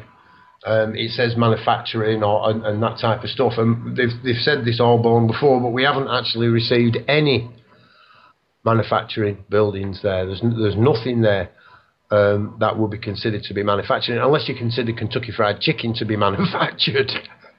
You know that, or what else have we got there? A Charlie and Benny's and a Chinese banqueting place. So yeah, I suppose there's a bit of an argument there, but this is not really generating an industry in the area. There's other places like Screwfix, and these have just moved. They've just relocated. It's not created more jobs anywhere. And if it has created a few more jobs here in Ashton, then the loss of those jobs elsewhere, because the modern day buildings used for these warehouses need less people to work in them anyway. So, you know, over the broader scale, we've actually lost employment, places for employment. They say it's about generating an income and a wealth for the area. And if that's the case, and that's what they've done, why did they ask the government for £16 million to cover the losses on the Ashton Moss development? And the government then awarded them £6 million. So what they're actually telling us is that the development on there has cost us, the taxpayers, £6 million, and the loss of all that agricultural land. Bear in mind that land was actually producing. Much of it was producing, and was agricultural land put aside for celery. And some of the best celery in the world, so I'm told. So that's kind of gone now. And we've got, like I say, concrete, new police, communications, headquarters, and stuff, you know, which is paramount, you know. And they're putting on this land, originally, which was set aside for public use, a football fields, a golf course, and just let me bring Angie back in. Football fields, golf course. There was a football field, golf course, allotments. That was what it was supposed to be put use. They're now actually, as I said, applying for permission to build on that area as well. So, like I say, the conspiracy, I mean, as far as I'm concerned, these people are totally incompetent. And the right hand really doesn't know what the left hand's doing, and this is more evidence of it. But for the people who say that they are conspiring to rob us and cheat us and just have us over, then you've also got all the evidence you need to prove that. Whichever way you want to go with it, the local authority here has refused to do anything. Now, like I said, they denied all knowledge we were there.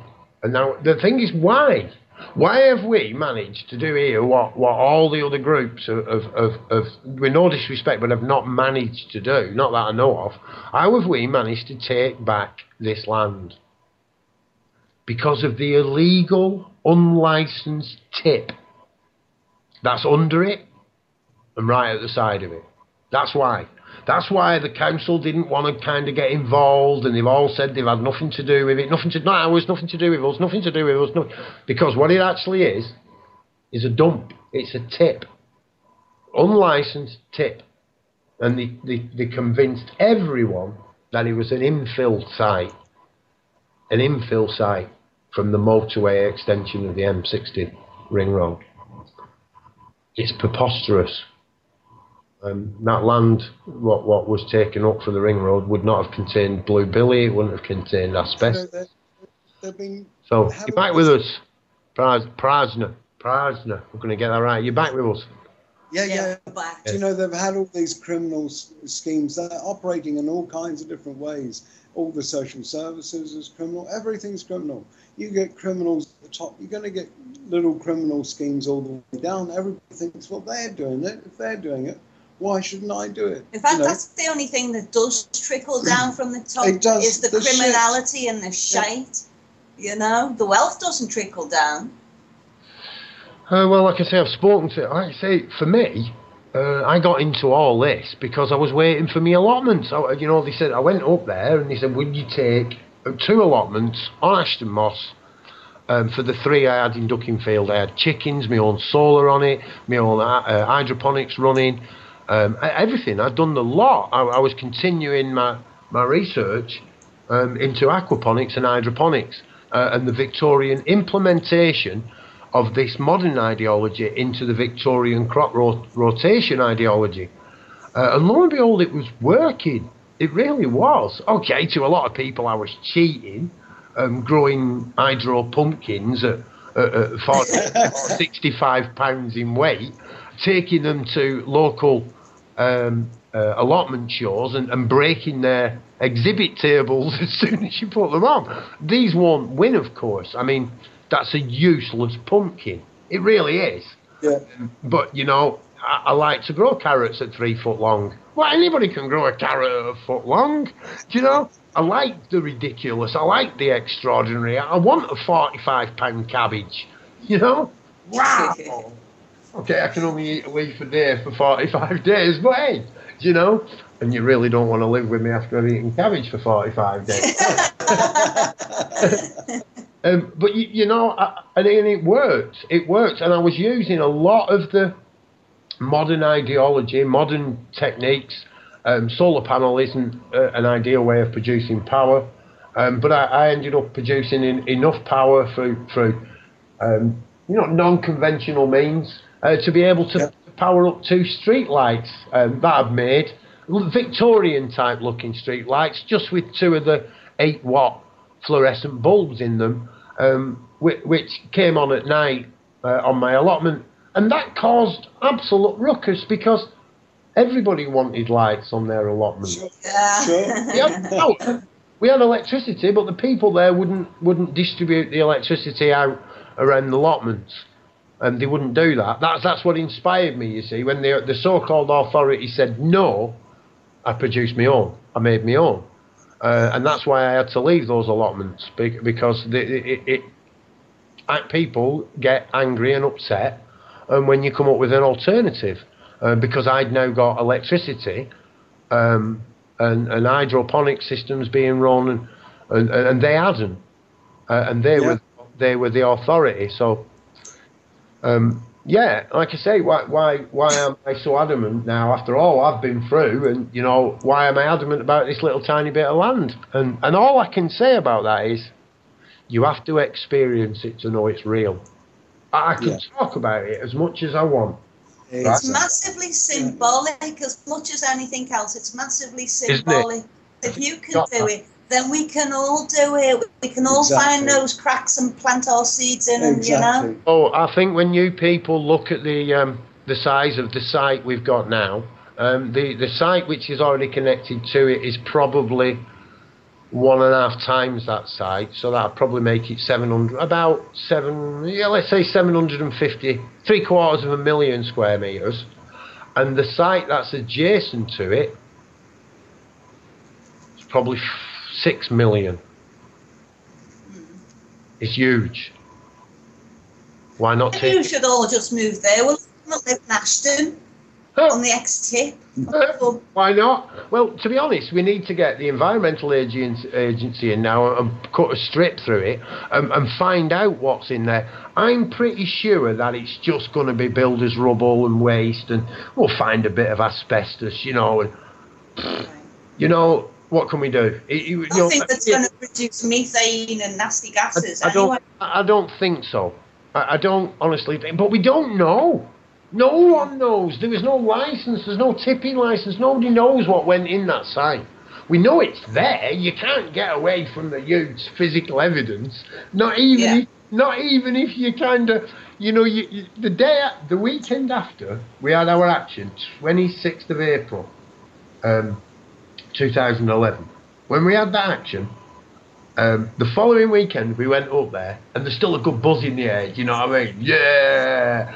And there's diggers, earth movers, and they're spreading topsoil all over this big hill right opposite the other side of the road from where we took the site. And I don't know why, but I just it flicked into my head, that's the Pentagon, 9/11. And I'm like, what? Yeah, they're just covering it up, and it doesn't matter, right? The difference being is, you can't cover up the hill. It doesn't matter if you shove 6 inches of soil over the evidence immediately, right? There's still a hill. Look at the hill, everybody. And this is the ridiculous nature. I'm saying to people, have you not seen the hill? And they're like, it's that nutty bloke, isn't it? It's that nutty bloke off the Notorious Bloke. Oh, the hill. Have you seen the hill they've built? And people like, the hill? Yeah, the hill. What hill? That one. Where did that come from? And I'm the crazy man. They built a hill in their backyard and they haven't even noticed it. They haven't noticed it. And we're expecting these people to notice that. The television's coercing them in daily programming. This is the scary thing, isn't it? Well, I don't. Like I say, I don't know. I don't know where all this is going to take me. I don't. I know that I've created a family on emotional shite. That's what I had. And I created a family, and I created a safe environment, not just for my own child, but for other people's children as well. A safe environment. I've done that, mate. Proud of it. All right, I've lost my family. They all think I'm nuts. Well, I'm happy. Same here. Yeah. And they're like, it's all like, oh, well, aren't you? Well, don't you? No, I don't. It's great. Brilliant. I'm having a great time. It was really hard. Like I've said this earlier on the show. This, grounding your own consciousness, becoming who you truly are, is hard work. It really is. Yeah, it's an uphill struggle. But it's. I mean, we have to live in our own truth, in the truth of who and what we are, and we have to discover. Yeah, I think you're right that we do, but who are we to say they do? No, we're not. That's entirely their journey. You would have come up with your hippie fancy traveller ways and tried that on with me. I would have been like, okay, I'll buy the next round of drinks and give you work next week. And that's what I have no desire to implement or to foist my chosen lifestyle on anybody else, but I have no desire to have their lifestyle foisted upon me either. Just because I grew up in it, I reject it entirely. Yeah. So, I mean, there has to be a way for us to peacefully co-inhabit. You take it all, I reckon. You see, this is my point. And Dawn, welcome back to the call. Thank you. My point is, let's take all of it. I mean, we can start with this bit of land I've got here. Come down and look at it. I've got here. Excuse me. It's not mine. Slip of the tongue. That we've got here, because it's everyone's. That's it. At the moment, it belongs to everyone. You know, the number of people who say, can we do this? Can we do that? Can we have a summer camp? I'm like, this is not up to me. And it's like, yeah, but you've been there the longest. Well, you know, it's up to you. Can you organise it? You know, oh, yeah, let's have a summer camp. People are so in the habit of deferring to others, eh? Well, they all want a band. You know, let's have a band and we'll have music. I said, yeah, and my first thing is toilets. Oh, yeah. Right. When we were living on the A41 without any toilet facilities. Drinking water would be all right, wouldn't it? Let's get drinking water, toilets, and a bit of shelter, shall we? And then we can get a band on. You know? Yeah. You want to come up there with an instrument, you want to take your tent up there and camp out, not a problem. Stevie, our caretaker, he's up there 12 months, right? He's had it up there for 12 months with a cooker in it, and brewing up materials just in case somebody turned up and it was raining. And then 4 weeks ago somebody pinched the stove. That's it. The cooking stove. And they couldn't really steal it because we agreed that anything we left up there we were prepared to lose. You know? Right. Anything we were prepared up there, you know, we were prepared to lose it. So yeah, we'll roll it out from there if we have to. You know, I don't see. There's a guy in Cheshire who's he's done a land claim on some common land that was just being left to rack and ruin by the council. Oh yeah, amazing! He's actually declared himself an estuary keeper. I'm not sure what the legalities of that are, but he's declared himself an estuary keeper, and he's been there 10 years or more now. Brilliant. That's it. That's it. You need people need to now be supported fully. All the different groups and all this bickering that goes on in the so-called truth movement. And believe you me, whether the truth movement know it or not, they've been put on it here. This is real. We've really done it. We've got there. And like the estuary keeper, and I don't know who he is, but you know, he's done it, right? If you can't get to this little bit of land, you know, for an hour or a minute, you know, do your soul a favour. While you're here on this planet, you've got an opportunity to walk upon a bit of free land. You don't have to come and dig anything up, but seize that opportunity. You know that. We're going to come and live there, Bob, and we're going to build an airship and live in. Well, yeah. I'd sell this house up. I'd sell this house. I'd sell the boat. I'd sell all the stuff that I've got in their world. You've got to live somewhere. You know, I still have to pay a small mortgage on it. I'd sell the lot. I totally agree with that line of thinking because I've never really been a materialistic person, and also I really appeals to me to live back to basics, you know, and just minimal clutter, minimalist lifestyle. I don't need to be surrounded in luxuries to be happy, because that's not really the key to happiness in my respect. No, but I've also got me abundance, Dawn. I'm brilliant at manifesting me abundance. I only seem to think about it and it turns up moments later. It's ridiculous. I've got all sorts. You wouldn't believe the amount of stuff you can accumulate over 25 years. It's phenomenal amount of stuff, like I say. I can believe it. Do you know, I got rid of just about everything. You know, you even gave your house to your son. And then the bastards came along and they took my home away and they took all kinds of fucking things off me, you know, and I had nothing but a tent and my car with me, and out of that nothing, suddenly there was abundance. There was a caravan, there was a shelter, there was wood. The needs were met, really, your basic needs. And at the end of the day, a lot of the things that are luxuries we don't actually need. We can still have a good quality of life without them. Yeah, we need warmth and shelter, a love and some food in our belly. Oh, stop it. Yes. When I got put on, when I was on the run, when the police actually said to me, right, if you come back, we'll arrest you. I went, all right, then I won't come back. I said, they can keep my house. They can keep everything. And I give it up. I was just like, my family could live here. You know, my daughter and my grandkids and her husband, you know, they could live here, and I just, and they said, oh, you can't do that. I said, well, you can buy me a little flat then in Malta, and I'll live here. It's as good a place as any. It's sunny. Yeah. I don't get problems with me joints in the summer. Well, I don't have any problems with joints in the winter, excuse me, anymore, because I use cannabis, and I don't have a problem with it. But I used to have major problems every time it got cold or damp. Whoa, murderous, you know. So I was like, great, that's great, oh, you know, wonderful. And instead of giving stuff up when you've got it, you know, and you don't realise it, when you think it's yours and you're possessing it. Yeah. But the more that I did it, the easier it got. And then they insisted I had to come back. It was just, no, why is it? Now I've got the house and I've got the barn, I've got it all. And it was like, when I got back, I thought, well, if I'm here, what am I going to do with it? If I'm kind of stuck here now, what am I going to do with it? So, you know, I do what I do. I take things that are broken and damaged and I restore them. Well, really, the only, it's, in respect to luxury, the only things that I really feel that, well, I would rather not live without, I could live without them, but I don't want to, is like my computer with the internet, so that I can have access to doing radio and things like that, and also my guitar.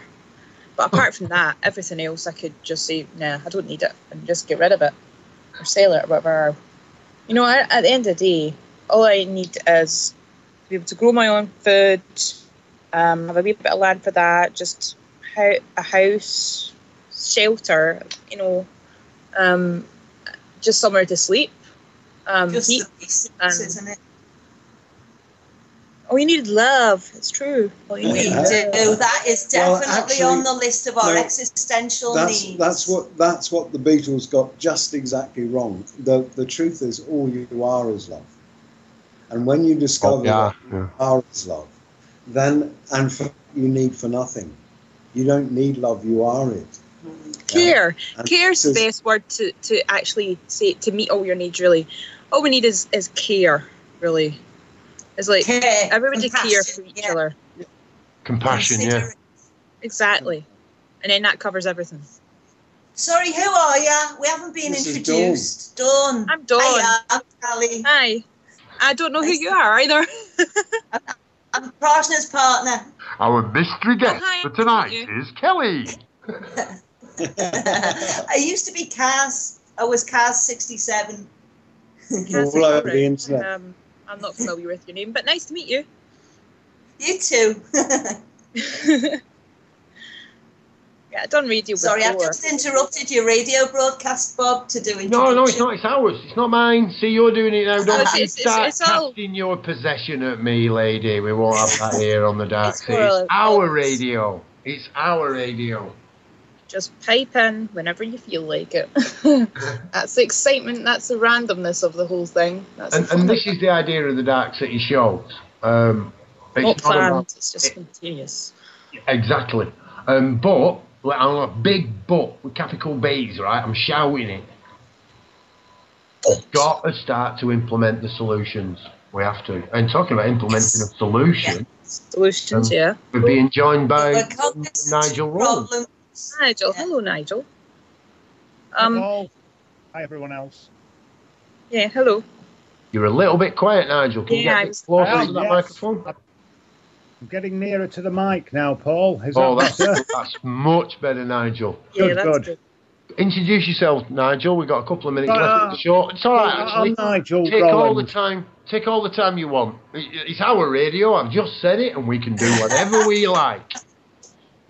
Oh, actually, don't take any time. We just lost Nigel. Well, me and my big mouth. Red, we've got two more minutes. We're going up to 9 o'clock. Time for a brew, and I think. Don't know if anybody wants to do an after show or. Yeah, but we can continue. That's entirely up to you. Chilling and chatting, yeah. Well, if you're continuing, I'm going to be jumping in and out then until it's over, obviously. But I'm jumping between this and something else. So. This is the D-Ark City, Dawn. It's never over. Well, that's the fun of it. Join in when I feel like it. That works for me. Right, so we'll do that. We'll take a break. I'll stick on. Who shall I put on now? I'll put on Seth Mike. John Miller's song on. What? John Miller's song. Prosner's friend John Miller posted it in the chat. Yeah. I haven't got it yet. All right. It's not that easy to get it up. You notice that the sound we hear through Skype's a bit rubbish. But the sound because that's being played directly off the server. That's why we get the good music sound quality and the Nigel's quality. Back. Go on, Dad. Sorry, Nigel's back. Just noticed. Oh, you're back, Nigel. Right. Yeah, no, I'm back, Paul. Yes. I'm going to carry on anyway, Nigel. You've come in right at the end of the scheduled show. But I realise that. With all the members of the D-Ark City have took an executive decision, and we've decided we're going to carry on. So we're just going to play a tune, Nigel. Will you join us after the? Yeah, I will for a short while. I'm free up until 10 o'clock when I've got another conference. Well, absolutely brilliant. We'll be back in 4.5 minutes. I'm going to duck out for half an hour and I'll be back about 9:30, okay? We kind of knew that. We suspected it. See you later. Mute up for me, people. I'll play this tune. Well, if I could work out how to do it, it's not working in this Skype. See you in half an hour. Say again, Prune. This Skype has not got the little window thingy that lets you mute it. Unless anyone knows Skype. Well, you should be all right. I don't think we're getting interference off you anyway. It's just we have to mute when the music's on because it can reverberate. But if it does it this time, right, please send all your complaints to... if it does, I hang up. Yeah. Yeah, no, cool. And you come back at the end of the tune. All right, but then I miss the tune. 4.5 minutes and we'll be back. I believe that I'm a quote-unquote spiritual person, whatever. I believe in the existence of higher realms. Some people, a lot of what it gets into is different ways of looking at things. You could call them higher dimensions, multiple universes, things like that. I think that it's just that, though. I think that a lot of it is semantics and just a perception point, a point of perspective from where you are looking at things. Fell asleep in my dream. We were marching in the streets in protest, outrage at the calculated deceit. We were walking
broke with no country. Tell me, brother, where did it go?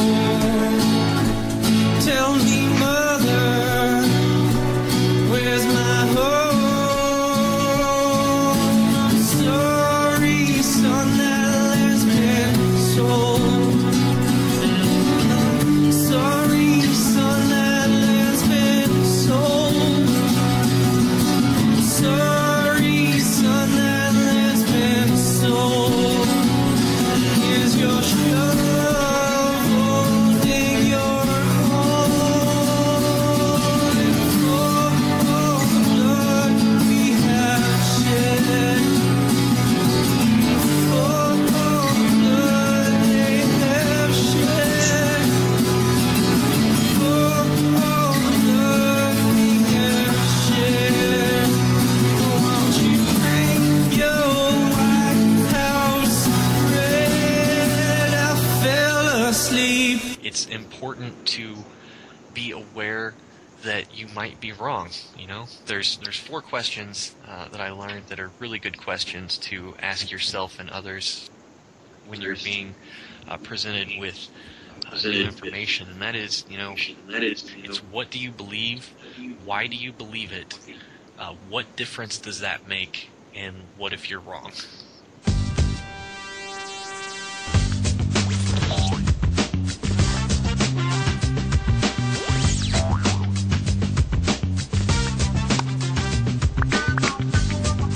Yup, Dark City Radio's on. All sorts going on Dark City Radio. And we're back on Dark City Radio with Pan. Oh, I give up. Prajna. He's done that, on purpose. He really has. I got it right, didn't I, when I started as well? I've been practicing it for days. It took me a while. We've got that clever bloke and his missus from up there yonder, and we've got that other woman and that. Anyway, and we were joined by. Got the Duns from Scotland. And we've been joined by Nigel Rowlands. So if you're not keeping up with the show tonight, I'd give up now and just join us where you're starting from, because I can't keep up with it neither. We've touched many topics, some in quite depth. Moved actually. Most of them just poked a little bit. We kind of spoke about a little bit about law and ended up into natural law, and I think we could do an entire show with Piranha and his woman. We could just on natural law. It's a topic I know little about. I don't know if it is discussable really, or whether you actually just got to love it. I get that common law, as we call it, the law of the common, more right, is paramount in you could call human evolution. I don't think we've got there yet, although we've been duped into this ideology. We've been taken over by the merchant. Well, I'm not sure when the merchant did take over, but as far as I'm concerned, they've been at it for long enough.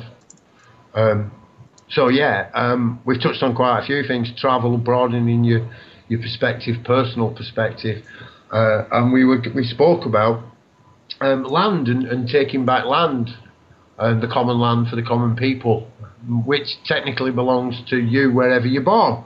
So for Dawn, I presume you were born up there. It's just that little wee accent that slips in. I wouldn't even put the restrictions of birth in that, to be honest with you, Bob. Well, I would. Wherever you are born on this earth, wherever you are born on this earth, then the earth you are born unto, and therefore you are part of it, and it is part of you. And that should extend across. It is part of it. I see what you're saying, but an example: Prajna's from New Zealand. Now, the native people of New Zealand are the Maori. The indigenous people of that land are the Maori. That's their land. Prajna, historically, his family are from these lands. Yeah, well, he's here now. Yeah, see? That's a difference. That's your. If everybody was here now, it would be fine, wherever they are. Go on, Prajna. If everyone was here now, wherever they are, then everything would be fine. This is the thing, is I am here now. So like I say, we're not there yet. We're not there yet. And to me, that's just being realistic. You know, we're not living in a place where that is the ideology. You know, far from it. It's completely. I mean, somebody said, well, that's a utopian attitude, you know, and I've had that thrown at me a few times. Me too. Yeah, they're always wrong with a bit of utopia. They always talk about human nature. But, you know, these people that talk about human nature, they don't know their own nature. How can they talk about human nature? They talk about it from what other people have told them about it, and other people tell them shit about it. I spent 10, 12 years studying my nature closely, and I know that my nature isn't anything like the way they pejoratively describe it. Natural law again. Can we let Nigel have a shot? Yeah, go for it, Nigel. Okay, yeah, I haven't been listening to the show tonight, so I'm just coming in from the cold, so to speak, literally. It is actually very cold out there. Well, you're talking about... Just to give you a heads up, just before, right, you came on, and you came on in perfect, right? They were asking about land, and how we took the land, and the call dropped a little bit and stuff, and then you appeared, and how we'd actually took that land. Do you want to give your angle on it, Nigel, and how we've actually managed to actually get this land? Yes, well, to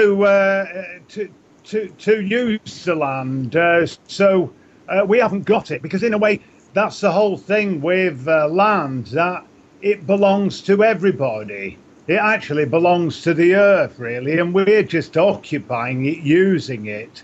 And that's something that we need to do in conjunction with all of the other life forms and things that are occupying and living on the land.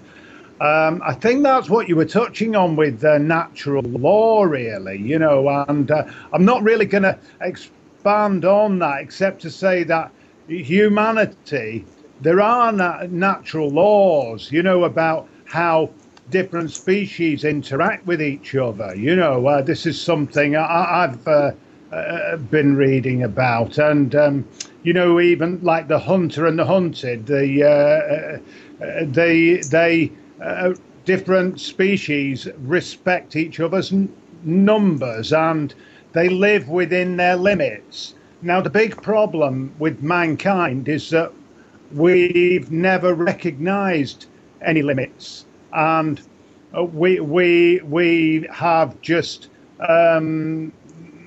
moved on and exterminated different species and eradicated their habitats, etc. Because we're outside of natural law.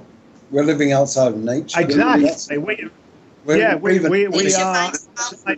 living outside of our own natures. This is the problem. Yeah. Anyway, do continue, Nigel. Sorry. Continuing, so the big thing with what we've been doing on Ashton Moss, this land that was intended for allotments, but then neglected and forgotten for several years, is that we've done this, trying to do it, at least with a mind to creating no loss or harm, which I'm sure Paul's already mentioned these concepts to you, and that was kind of our starting point, our line that we would try to keep to that. Now, sometimes, you know, it's been difficult because you don't always recognize what you're doing, and you know, we do sometimes you know, we had this episode with the wheelbarrow, didn't we, Paul? Oh, I was hoping you weren't going to bring that up, but since you did, it is a very poignant story, Nigel, isn't it? It is. And I learned something about some people in the political ring for myself. I had a big lesson here. What it was is there was a wheelbarrow, and there's a tree, and there's a big heavy-duty motorbike lock and chain. And the wheelbarrow is chained to the tree. Okay? Now, like I say, our basis is no loss, no harm. Now, I know under that law, it's no harm, no loss, no deception, a breach of the peace. But what had happened here, our peace was already breached, and we'd already been deceived. So we thought, right, well, we won't bother with them two because, we've got other outside sources that are capable of doing that. So we'll just go with the loss and the harm, and we'll do our best not to create any more, And as Nigel says, that become quite a learning curve for us. So the wheelbarrow is chained to the tree. And I'm saying, well, look, which has got the greater value? The tree, the chain, or the wheelbarrow? Which one of these things has got the greatest value? Because, to go and purchase them, the motorcycle lock and chain was actually worth more than the wheelbarrow. Sure. But use value. But this is the difference between cost and value. So what we've got is this question, and it was difficult, you see, because I didn't chain the wheelbarrow to the tree. I wouldn't have done this. Others had. And then the lock went missing. The key went missing for the lock. The key went missing, so we couldn't actually remove it, could we? Gotcha. So let me ask you the question. You can't answer this, Nigel, right? You're not. You're banned, right? You're banned from this one, right? Which has the greater value? The tree, the lock, or the wheelbarrow? Well, to me, the tree. Does. Well, look, when you start to put value on a living thing like that, the next thing is you put a chain on your ankle. You see? The tree has no value. The tree has no value at all. I'm sure it has value to itself. It is priceless. The tree is priceless. Exactly. And you would never, ever really change something of less value to something of more value. More value, just say. And you're quite right. If somebody came along with the idea the wheelbarrow was more valuable than the tree, then the tree would have suffered the loss. Yeah. There's no doubt about that.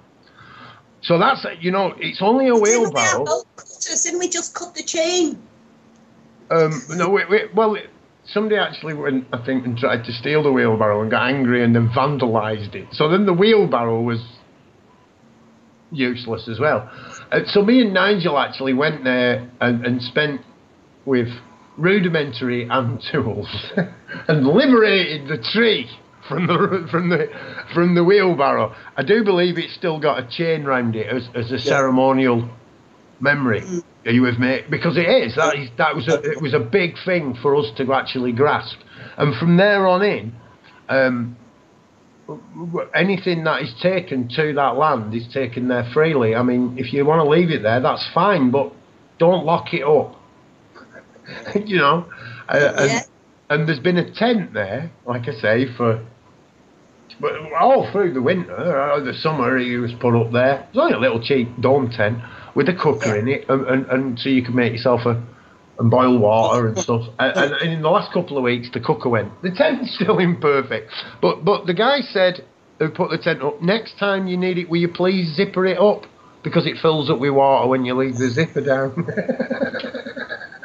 So why people must just be doing these things at hassle, or maybe they're drunk, or maybe they're just unconscious. The problem is half the world is unconscious. Alex Jones goes around saying, we live in a prison planet, but we don't live in a prison planet at all. We live in a fucking mental asylum. Everyone around us are off their trolleys and they have no respect for anything. He's a troll. I'm sick of it. Ever since he's had my phone number, he's not stopped mithering me. I'm telling you, Alex Jones. Pain. I can't be bothered. I just can't, man. I don't mind. And if you're listening, Alex, right, just take no for an answer. I'm not coming on your show. I'm telling you. I've had more from Alex Jones than I've had from Norma from the BBC. And after I actually told them I wasn't working with any paedophile rings, and they stopped ringing me up. And the day after, Nigel says to me, yeah, but we could do with getting a bit of more media attention now and bringing people's focus of energy back onto the site again, as we'd done before, you see, using them for our purpose rather than they expect us to work for nothing, you know. And no, I'm not doing it. And this is why we've done what we're doing now, you know. Why? And with the help of the Earthship, not last Saturday, the Saturday before, we got a couple of people came up from Earthship Manchester. They've been looking at getting some land to build an Earthship, and we know these people. I don't know them, but you know, we live close together and stuff. I know where there's a bunch of tyres, but they're all down in Hereford. Yeah. The thing is, man, as many tyres as you can eat. Yeah, that's not an issue. They've asked around. Some of the girls have done, and it is. I'm not being sexist there. We've had a few girls on the site, and women I should call them really, because that's what they are. And they've worked wonders in the last few weeks. Like I say, we come across the Earthship people. Just two people came up, and we had a conversation and a chat. And now there's, I think, nearly 40 people say they're coming. I think I know some of them aren't coming who are saying they're coming. One of them, Susan, who said, "I'm coming." I said, "You're in Australia, Susan. You know you can't put a good intention out there." You know, I've got to put a good intention out there. I'm sure Sue will be there in spirit, Paul. Oh, definitely. So I know there's a few who aren't, but the amount of support we've had, people we've met, you know, like yourselves. You really have. And like I say, they've come with their little group. And I suppose I triggered that by going onto their Facebook group, and they'd got a list. Right, realistic now. What do we need first to build an Earthship? Number 1, land. Number 2, I think it was materials. Number 3 was manpower or something. I can't remember what the list was. And I went on and I thought, oh, right then. I just put something like, well, we've got the land, 250,000 square metres of it. You can scratch that off the top of your list. And that was it. Right, okay then. And now we're here with the Dig It.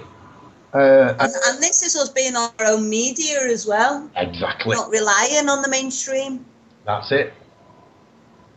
This is it. I mean, that's how I see it. Is we can make a little stand here. Yeah, not even a stand. You know, we just turn up, we go back to his homes, down. The people, some of them will wander away. Other people are going to feel that up there. I'm telling you, I've felt it. I've walked and hundreds of people around there, and not everyone's said everyone. But even not when I've not even said anything has gone. Can you feel that on here? It's mad, that, isn't it? Like, wow, what is it? Well, let's just get it sorted. Stay focused. What is it? I suspect it's good intention. It's just that. Are you talking about the vibe of the place? Yeah. Right. We wander about it. You know, I take, when people come to that site, I just wander them round. I take them out and show them the site. I walk around the outside of the site, and we come back into the middle, really. And a lot of that is I'm just watching their reaction. You kind of know who's kind of into it and who's not by their reactions, you know. Yeah. Me and Nigel, we went up there before all this started, and we sat down behind the garage and we affirmed the truth.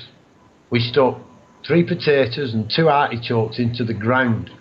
We looked into one another's eyes, and we're not gay, okay, from it. We looked into one another's eyes and we went, this land's now free. Both smiled and nodded. That was it.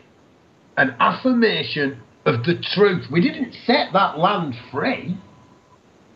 It was already free. Yeah. You just... We're not. We were. Revealed the fact, I guess. Yeah, and from that point on, my life ended. Or begun. And then you one began. Yeah. or began, whichever way, and I'm starting to see now my life's really just started to begin over the last, that bit of land, it's been life-changing. It's changed my life completely, irreparably now. And it took me a while before I started to see that there is only the better. There is only the better. It don't matter how you change. Eventually, we'll get better. It's a disease. We've all suffered from it. All of us shouldn't be looking at one another and going, they're evil and they're bad. We should be looking at them like a disabled child. Exactly, or a naughty child or whatever. To get to where we are, the first thing is we've got to look at ourselves and make peace with all the things that we've done and mistakes that we've made and so on, and then it's easy to look at. And then you get the compassion as well, when you know yourself and when you admit to yourself your failings and your weaknesses and all that sort of stuff, and the fact that you have lived unconsciously most of your life, then you can admit it to yourself and feel a bit of compassion towards those that are still stuck in that. Well, I've actually known all my life, and I know I've been lying to myself, so I can't actually go down that route if I'm honest about it. I've always known, just didn't want to face it, you know. I tell you what was really funny though, out of it all, what was he called, Nigel, at the meeting at the council when he jumped up and said, I didn't say that on the internet, I said, what was he called? Warren Bray. Warren Bray. I actually stood up at the meeting and said, they were arguing over these allotments, and I stood up at the meeting and said, well, would you like to comment on Warren Bray's comments that if we couldn't have this site, he'd get us the original site immediately.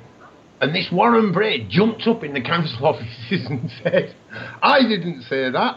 I said I'd go down to Cordingley's immediately and tell them we were having the original site. Thank you, Warren. And we all sat down. He'd never said it. It wasn't on the internet. I made it up. Yes, that's right. Yes, that's right, Warren Bray, you stupid, idiotic little man. I made it up and told lies just like you did. And you stood up without knowing it and told the truth. You're welcome, Warren. It happens to us all eventually. I hope it's as liberating for you as it is for me. I've got him on the telephone, you see. I got him on the telephone, but I never put it on the internet. I didn't put it up. But I might do now, Warren, if you don't pull your finger out of your pants. The first time you spoke to Warren Bray, who's your local councillor, so you phoned him up, I remember, I was there. Yeah. And you were recording that conversation and I was listening, and you were asking the local councillor, Warren Bray, what he's going to do about the allotments. He said, what allotments? Didn't he, or something to that effect, words to that effect. He didn't actually know what Facebook was. He didn't know what the internet was. Well, and this is a local representative, isn't it? Yeah, he's really in touch with his constituents, isn't he? Isn't he? Go on, Nigel. So then you said you told him about you said the allotments on Ashton Moss. He says, well, I don't know about it. I've been on holiday. You said, how long have you been on holiday for? 20 years. It was. Excuse me. It was it's been a ridiculous, ludicrous situation. You see, for 7 years they were telling me they were arguing, negotiating. It's funny how they put it, isn't it? It means doing nothing. But don't tell them I told you, right? They were negotiating with the what do they call the contractors? Negotiating with the contractors to get a fence put up, because the contractor should be putting the fence up and they didn't want to pay for it. Because I'm sure you know, you can't grow anything unless you've got a fence. What are you talking about? You don't need a fence. You know, the Tameside, there isn't a local authority out there, right, that goes around and provides fences for allotment societies. They have to sort their own fencing out. You know, they can't afford to put bleeding children in school. take milk away, and man, half the stuff they put in the milk's not worth taking now, is it? But you know what I mean. We can't afford basic services. You can't start putting fences up. That's our job. Give us the materials. We'll put up a fence. It won't take us 7 years. We could have grown one. We could have grown a fence by now. It's like, come on, what's happening? So yeah, it's just the sheer and absolute contempt of these people. They really are. And also, duplicity as well. You know, that their intentions are not pure, and there are other issues lying underneath that. So, allegedly, they were in negotiation over what if they say it was over the fencing, then it was over a breach of contract, wasn't it? Yeah, but what the council were alleging that the contractors had breached the contract, and therefore one would expect that they would sue them for breach of contract, and they wouldn't give them any more work, any more contracts. But what have they just done? They've just given them another £5 million contract to develop the land on the other side of the motorway. Same people, exactly this, same scenario. Gardens. It was agricultural land. It's now being developed by Staley Developments. Well, yeah, but in the period of time now where they develop that so-called piece of land, it's not doing anything. It's lying there, and then they turn around and say, "Well, nothing's been done with it for 5 years." Well, that's because you compulsorily purchased it, and took the people off the land, and then they change the usage and give it over and say, "No, oh well, it's all right because it's not being used. We've had the land there; it's been lying there for years. Now we'll build on it." No, you won't. They've got to stop doing it. I tell you what they have done as well, and I mentioned it earlier. They've now put in, there's other plans. They are there on the Facebook group, Ashton Allotment Action, right on the top. And that's now shown me how big our allotment site is, Nigel. Wouldn't you agree? It's considerably bigger than we can do in the first place. They've set a boundary. Oh, yes. They've made it one plot of land now, which is actually about 3 times what we had. I don't want to exaggerate, but I'd say it's about 3 times, isn't it, Nigel? Gives us a much longer road access right down the length of it. We could put an entrance point at both ends, which would be much more easier. There is a road over it, so maybe that was intended to be done at least for some access. It would lead us then into having a much better way of structuring the entire area. And of course, we are willing, and always have been, to work alongside these murdering, cheating, lying. Well, that's the bleep. No, I'm just leaving the pause for me bleeps. Hang on, I haven't finished. I haven't finished yet. People. Them are all the things I ain't going to say about them. And I'm still willing to work with them. I'm not looking for retribution. I'm not looking for that. I mean, they can't do anything with that site now. They can't go building on it. Nobody knows what's under it. You know, you can't go building houses on a tip. You know, especially when it's a tip one with no idea what goes in it. There's no way the people, right, of the surrounding area of Manchester or us all combined can afford to move it all. We've just got to accept that they've got away with that now. But what we've got to do is not go, oh, right, well, it's all right then, and forget about it. Because they'll do it again. They're not just doing that here. They're not just doing it here. Don't think that we've got them here. We've got them banged to rights. All we need is plenty of people now to enforce this here. And we can blow it open and people can see it everywhere. That's dead right. We have got them. You know, like I say, the only reason we've managed to get as far as we've got is because of their lying, cheating ways. Because they have had that tip there. They don't want to bring any media attention to it. To keep going, nothing to do with us. We don't know. You try that to a policeman when he pulls you up outside of it. You try that one on. You know, they work for us. They're supposed to be our representatives. We're talking about the mafia here. Okay, don't go all Hollywood about it. They don't need to kill people. They don't need to do that. Why would they do that? You know, where we're all running around arguing with one another over all these so-called worthy causes, in 50 years' time, when they've finished contracting with the so-called landowner, our children will start fighting these battles. Not here, it won't. Not here. This has got to end with us. It's got to end with our generation. We can't keep passing this on. Yeah, if we don't do it in this generation, Paul, then we're stuffed. Oh, well, you might be. I'm not. Like I say, I've got the house, I've got the land, I've got the boat, I've got the car. I'm actually all right. She's. I would survive. You won't have any food to eat except when you go around. The thing is, though, like Dawn's point is, you know what I mean? There'd be no point even turning the internet on if there's nobody there. Sure.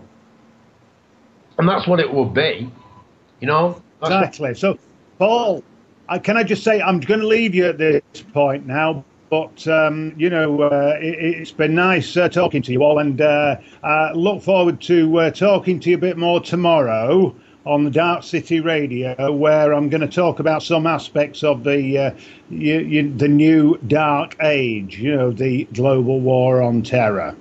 Brilliant. That's PAX Monday show. That's the PAX Monday show tomorrow. So, it is on the schedule now. So, I have to give you the right slot now, Nigel. I actually got food brought round from you by Stevie on Tuesday because he was convinced.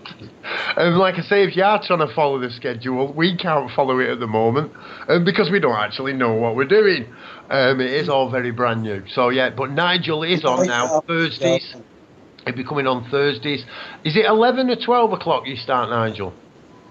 I think it was 12, Paul. It's 12, so, you know, I'm happy to do like 12 to 1 or 2. Let's see how far it goes, you know. Yeah, well, there's a big spot in front of you, mate. And I'll talk to you before then about the technical side of it. All right, mate. So, yeah, but for our viewers, our listeners... Good night, everyone. Good night, Nigel. Good night, Nigel. Night.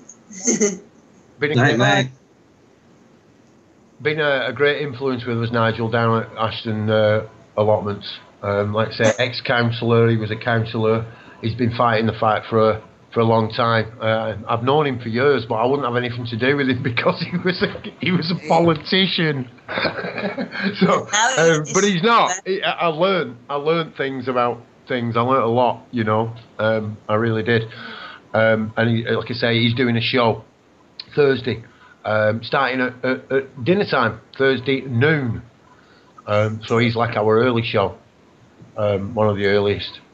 Well, it's breakfast time for people like us, eh? Well, yeah. Well, I always used to get up with the sun. It's really weird. And over the last like fortnight, 3 weeks, because of this changing slots, really, my sleep cycles changed completely. I'm talking to Australia late on and early on in the night, in the morning and night, and I expect from any time from now, you know, within the next hour or so, Susan from Australia will appear. So I'm kind of a bit on Australian time. And I, like I say, I used to get up really early in the morning, and I'm waking up at like 9:45 in the morning. I'm panicking. Prajna's got a real guilty look in his eye when you say I'm waking up at 9:45. Since Prajna discovered Facebook, we've not been getting to bed till 2 and 3 in the morning, have we, babe? My excuse is like, you know, because I'm talking people from the other side of the world, and that's what's kind of happened to me. Because it's not just Australia, of course. I'm using that because it's the furthest, but it's all the people in between there. My new European brothers I've met up in the chat room that we've got since we put on the D-Ark City again. They're all got a couple of hours ahead. So it's really weird. They're going to sleep, and I'm like, oh, I've just kind of become this like really worldwide. Like I said, first, well, wide awake. Yeah, global. Yeah, it does, and I think it is a global thing as well. Like I say, I did the English kind of internet radio, and then the American internet radio, and You know, I'm not trying to do either. I don't want to be seen as this dark city to be English or European or American. I really want, if it's possible, for people to get it as a global ideology. And we can do it. And we don't need hundreds of thousands of people. We haven't got the numbers. That's the reason why these so-called movements haven't kind of all it off. People are saying, well, we haven't. We're being coerced. They're lying to us about the numbers of people actually who are out there willing to make a difference. They want change. They can see there's something just so wrong with this. And there's a lot of people now, a hell of a lot, I suspect, that know there's something wrong with what's happening. Are they big enough and strong enough to face it? I don't honestly think so. I don't think it's about being bigger. Well, there are different levels of wakefulness, if you like, aren't there? Well, I mean, there are some people that are fast asleep. There are some people that are vaguely aware of problems. There are some people with more awareness, and some people that are actually getting up and doing something about it. There are people who are aware of it and are running from it. There are people who are aware of it and pretending that they're not aware of it. Yeah. There are all kinds of reactions. But there are actually, I reckon there are millions of us that are in the position the three of us are in this conversation are in, and that is in the position of actually doing something to address the issues we need to address. And because of the internet, the truth is coming out about all kinds of things all over the planet all at once. Yeah, and it means that. And not only the truth is coming out, but a whole lot of bullshit's coming out as well, which is completely sidetracking people from getting on with the solutions. From the truth and getting on with the solutions. You know. Definitely, man. 100% Gladio. People will defend the position that they are in rather than accept an alternative. Indeed. Yeah. That's Gladio. This is also what's meant by cognitive dissonance as well.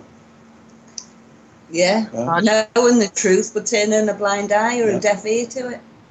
Yeah, I actually sat here one afternoon and we've been talking about the Gladios, you know, and what's gone on with it and how long it had been going on. And, you know, I got off chat and stuff, and I think I might have been on with Jim, and I just said, I am the Gladio. I am Gladio. And I felt it. I felt it. I'm Gladio. You know, and it was part of me that I denied. You know, I've created here, me, or at least co-created, and then denied my own creation. I've denied it. That is nothing to do with me. Of course it's something to do with me. Everything here has got something to do with me. Everything. I'm part of whatever we're going to call it. Yeah. I might be a tiny part, I might be a huge part. It's irrelevant. I'm part of it. And if I'm affected by it, then, hey, lo and behold, it's going to be affected by me.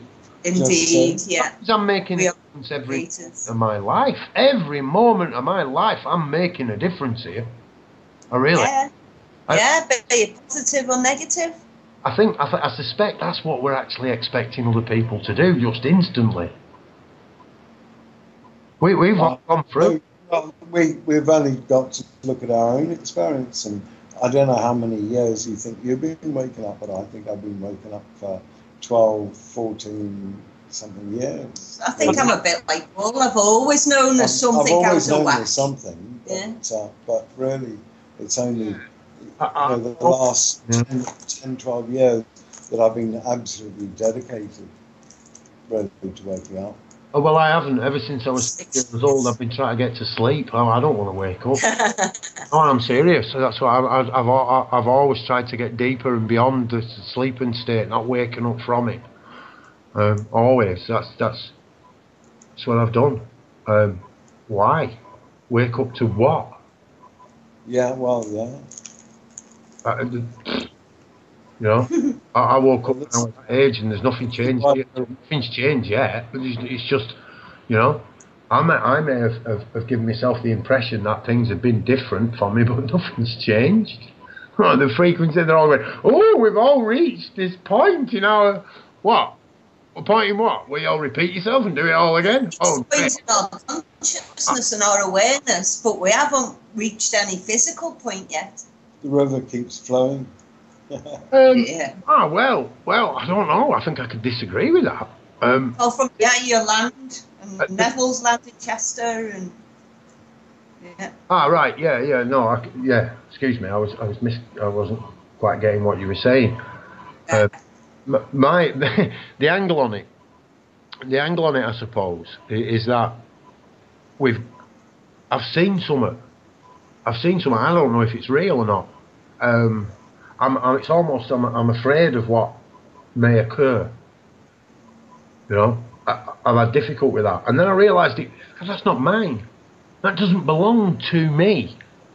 You know, that's everybody's. Everybody's got that little bit of misapprehension about what might happen next. Nobody knows.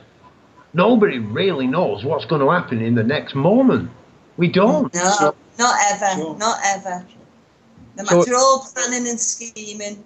Yeah, once I kind of give up the possession of that feeling, you know, say I'd done it materially, I didn't have anything, so giving up the material stuff was quite easy, and, you know, finding myself on the run, like, it's like you people saying, oh, well, get on the road. It's much more fun when you're getting chased by the police. And then knowing they can't actually do anything if they do catch you, it makes it even funnier. So, but, you know, you have to do it emotionally. It's not just some of us. Mine was emotional investment. That's what I put on the, what I call it, the poker table of life. That's what I did. I invested with my emotions, and that nearly killed me. You know, my investment in material stuff, that won't hurt me. That won't hurt me. It won't damage me. But when you invest emotionally into people, I can scar you deeper than any knife or a bullet. I mean... Yeah, so... Again, with me having, I suppose, why the program didn't work? Because, well, they were helping me. They were helping me go deeper. The more I got hurt, the more deeper I went.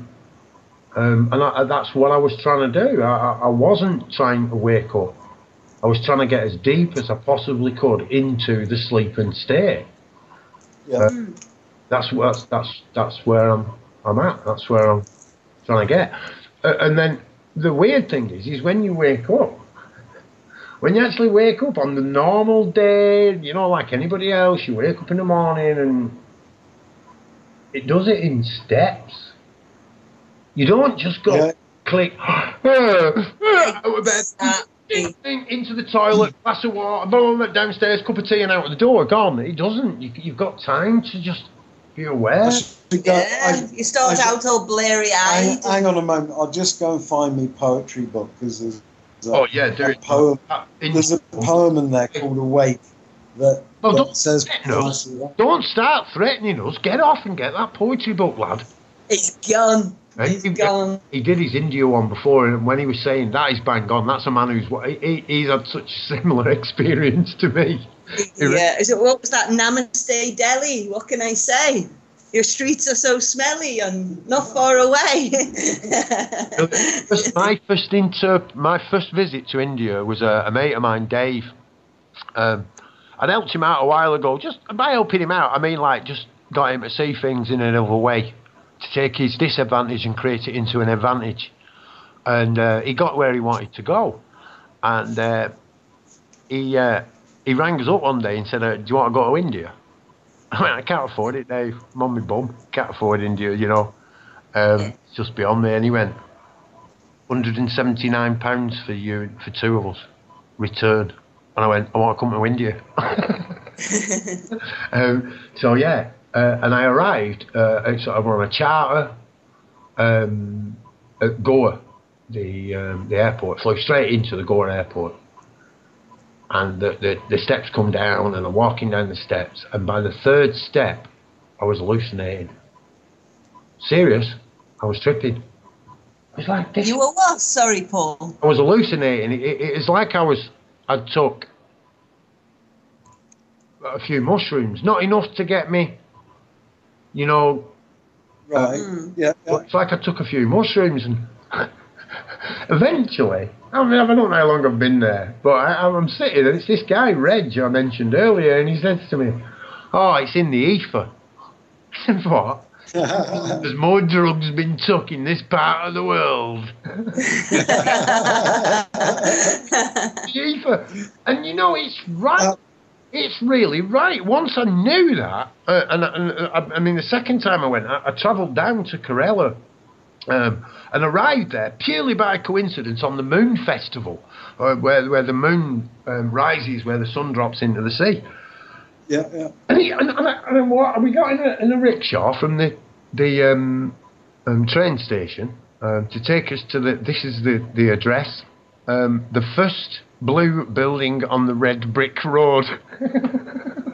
And bear in mind, I've just done 17 hours on a train, and that's my address. And I'm like, and it's 5 o'clock in the morning, and you arrive there.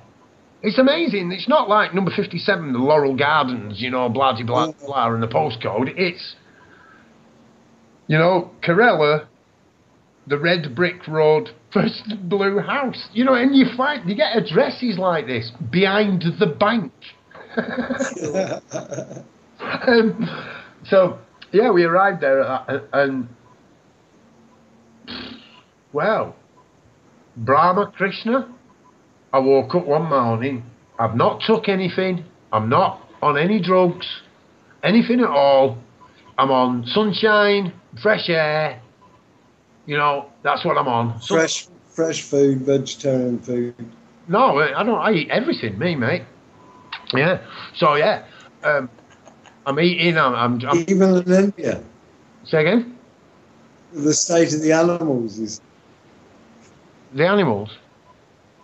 What about them? I don't get that. The way the animals are killed and stuff. Everything. You mean that's what you mean? Yeah? I Broke up a little. Anyway, go on. So you wake up in the morning. Yeah, and it's air and sunshine. Best I could say. It's a full-blown hallucination. Brahma Krishna, the images you see on stuff. I could see them. I could just see, just like LSD trips, but without anything. I thought then I've been spiked. I've been spiked, and I got quite ill. And I realised now that I realised then pretty quickly that the illness was me. That I was creating the illness. I was making me ill by resisting what I was seeing. You see. So yeah, it was a biggie. It was a real biggie. And what they told me, actually, they didn't speak to me. They just kind of looked at me, and I knew stuff. Yeah. And a lot of it was beautiful, and some of it about the situation I was in then, and the people who were around me. That's why they were there. That's why I journeyed, so they could help me in a way. Yeah, really weird. Like I say, the best I can say is I thought I'd been spiked with somebody dropped LSD or something in me. But then the bit about me getting ill, and then me realising that it was me who was doing it, and then almost this remarkable recovery I had then. Literally within an hour or so, I was all right. And as soon as I'd realised that, and I can't deny that, I can't deny it. And you know, the stuff that I got that I did like was dead easy, I must admit. The stuff I didn't like was incredibly hard, but it was true. Yeah, sure. It was true. It really was. Yeah. Anyway, do you want to hear Prosner's poem about being awake? Say again. Do you want to hear Prosner's poem about being awake? Come on, mate. Let's have it. It's just called Wake. I cough myself awake, longing to rewrite my constitution, adjust reality to fit my map, wake from a nap. I ease my tiredness a little higher off the bed, shake my head, dispelling nothing much. I stand and blink and think, auditing each ache. I stretch and shiver shoulders and seldom feel awake. There you go. See, you really, you should have let me waffle on for about another 4 minutes, and we could have just finished the show there, couldn't we? That would have been perfect. You have to read that again, right, in about another 4 minutes, and then we'll cut it all out. There are other ones to do. Hey, it's good stuff, man. Like I say, that India one was, and I just love all this. I just love it. You need to read that out, get it recorded, right, and then give them the robo and then what? Oh, that's a good idea, actually. Yeah. They can do it. We'll do that. And all that. It's dead easy to do, actually. I'm only saying give it to them because I'm lazy. Because I got loads of poems. I should really put together another book, but I may as well just stick them straight on audio and then hand them over to various people. Have you got Unrealising Gaia's with? It's on PDF, isn't it? That one? It's on. In fact, it's all to hand somewhere around. It's accessible. Okay. I'm gonna make him read my favourite poem, the one that I made him give to me when we met. Did I do that? Yeah, you gave it to me. It's mine. No possession. It's called Unrealising Gaia. No possession, but it's mine. You give it me. All right, it's not mine. It just resonates. What's hers is hers, and what's mine is hers. That. Yeah, it's the old mind over matter, isn't it? I don't mind and you don't matter. As much as I can. It should be. If it's not here, it's going to be. Oh, there it is. Yeah. It's opening magically. So just before you get into that point, say we've only got 5 minutes left, and if you do want to get involved in these, and you see the D-Ark City and the D-Ark City crew, remember that's you. The listener is part of this crew, and you're welcome to get up here and have a rant or join in. Well, we're often about if someone gives us a shout, and. Yeah. Have you ever got any time to fill? Just give us a shout and we'll pop on anyway. There's normally something we can rant about. Well, what we'll do is, and we suggested this a little bit off air, but really briefly, this all happened really briefly. We just wanted to keep Don spot hot, really. And we're looking at that schedule and cramming things down a little bit. So we've got like a strip across the week. It would be nice to have something going on every day, but I don't want to give myself something to do 7 days a week, if you see what I mean. Yeah, well, it's a lot to take on, isn't it? Yeah. And like I say, there's gyms here as well and stuff. So what we'll do is we'll put you in the D-Ark City crew, if that's all right. And the whole idea. Well, sure. Our problem is really that we don't know how our existence is in any way, shape, or form over the next, 3 weeks. Because we're living. We're living on borrowed time in this house. Under threat of eviction. Yeah. But anyway. And we're struggling with a mobile internet connection and all that kind of thing. But we will certainly be happy to be part of the crew and do what we can as and when we can, yeah. But that's the whole idea. That's the whole idea. You've just hit it on. We're not saying you have to commit yourself or anything like that. It's just if somebody drops out and there isn't someone there, the crew jumps in. It's all about that. There's no, and we don't need to have a captain. It does happen. I've been stranded 3.5 hours on my own on American radio, telling you I would have sooner sailed the Atlantic. So that's what it's about. That's how I like to see it. We're sailing a vessel out of the dark. We're sailing it into the dark. We don't know what's ahead of us. Yeah, we are. We're going into uncharted territory. And these podcasts go out and you never quite know where they get to. Yeah. What happens with them either. That's right. Just the words you've got to mention so that they make sure that they pick up a copy of it. This is the other thing is I don't have to worry too much about documenting this trip because all the authorities are doing it for me. At one time they had a whole wall covered with pictures of our campsite at fucking Chester. Yeah, in Chester Council. In their enforcement office, they had a whole fucking wall dedicated to pictures of us. Isn't that fucking great? One of these days in court, when it comes to disclosure, they're going to have to provide all that lovely historical evidence, and that's going to help so much in documenting all the crimes that they perpetrated on us, and all the things that we changed in the process. Yeah, it's what we do with that as well, isn't it? We've got to use that to promote the change rather than to seek retribution. Absolutely, it has to be a catalyst. Yeah. Like I say, I hope we're getting it. I'm sure there's many people come along and thought the same thing as me. Like I say, I don't hope for many things in life nowadays. I try to do my best to create them and make them a reality. But doing that, I'm a realist. I know I can't save England on my own. I love England, mate. I love this country. All any of us can do is our own individual little changes, you know. You've picked a hill to save, and that's a good start. Yeah, it's a fantastic start. Yeah, well, as far as I'm concerned, it's not enough and it ain't quick enough. I'm very impatient. I think it's as long as we inspire others to take actions wherever they are, be it in Manchester, Liverpool, Chester, or wherever around the world, then cool, that's fine. It happens faster.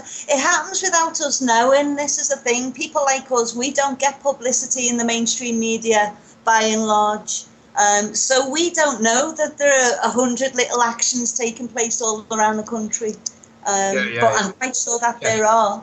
Definitely, and hopefully, it's what I'm seeing already, which has happened, whether we like it or not. Our network has become more integrated. We are now talking, and we weren't.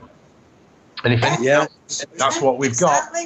That's what we've got. That's what we wanted to do, and that's you people confirming it. We are the confirmation of what we wanted to do. If it all falls apart now, we're communicating. We've already done that. There's loads of them, and for me, I just want to bring anyone that is in a group that feels like they're in a group. You're right, you are in a group, but that group's a lot bigger because I included all of you. I can't speak for Nigel. I didn't make the affirmation of that land being free with Nigel. I mean, I can't speak for him, but I didn't make that for me. I made that for everyone, excluding not one man, woman and child. What are they going to do? Well, I apologise, right? I apologise for speaking with authority of all of us. But it's too late now, I did. I won't do it again, okay? I apologise. No, I do. I apologise to every man, woman and child, but it's too late. We already did it and we affirmed it into the land. So you're just going to have to learn to live with it now. And I think that's where we're at with it. We need to make these steps forward and they're going to have to learn to live the way we're living. Because if they don't, we'll perish. I'll not. Completely. Yeah. The human race will go on, but it's how it goes on. It's how it goes on. Where we get to. You can't help but look around, and as an enslaved race living on the last enslaved planet, this is the last enslaved planet. This is the last one. There is no other. When it ends here, it's not, this isn't here, it's talking about, what do they call it? Human ascension, planetary ascension, This is galactic ascension. Really all it is.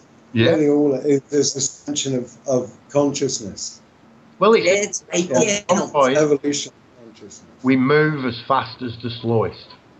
We move indeed the slowest. Inevitably. Yeah. So but we have an impact along the way. We help to, encourage others to start moving themselves and so it gains momentum and so we have won. I was really angry I wasn't on the Beamfield in 1984. I wasn't there. You see, I was there the year before. I was going again and it got hit. I was on the other side. I was in the army. Yeah. So I was really angry that I didn't get there. And years later, I was speaking to John, the trampoline man. And he said, why were you angry? And I said, well, they smashed it. He said, yeah, they did. They smashed us. And you know where we are now? Where? He went, everywhere. They smashed us into little bits. Yeah. That's it. They created these rhizome communities growing up everywhere. Yeah. Do you know, they did this in Switzerland, in Zurich. they had a big park at the back of the museum, and that's where everybody used to go and buy all their heroin and all that kind of stuff. And you couldn't really go into the park unless you were, you know, in that drug scene, you know. And so then the council in Zurich closed down the park, you know, evicted everyone off the park, and closed all the park down. Then it just spread throughout the whole city. Yeah. Fools. We're saying today, a little bit tongue in cheek, but where's our heroin addicts gone? We used to have a couple of heroin addicts who used to always kind of gouch out at the front of the shop. Where are they? Does anybody know where they've gone? In Naples. They'll have killed a lot of them off anyway. You know, remember this? There's a whole euthanasia thing going on, and Liverpool pathways, 100 different ways of killing people. You know? Yeah, well, I mean, like I say, it was a little bit tongue in cheek, but you know, I want to know where the problem is. Yeah. I don't want to push them on to somebody else. Yeah. Are you with me? We have to be for each other. Let's go and get there and sort it out. And you know, I went to what do we call them? These community meeting type things years ago now, and the police were there at the community meeting, and they said they had a drugs problem. Really? What's the problem on this estate? And they were we believe there's heroin coming in. I said, you believe there's heroin coming in, or you know there's heroin coming in, is there? And years later now, they get funding. The way it works, if they have a drugs crime, they get funding for it. So the more drugs crimes there are, the more the area gets. Yeah, well, we've got the CIA working nice and hard to make sure we've got plenty of drugs to create the crime, and then we get the funding, blah, blah, blah. It was cannabis. Yeah. There were little bags of cannabis. They were talking about £10 and 20 kilos of cannabis. And what had happened is some oil, cannabis oil had gone, and the police thought it was heroin.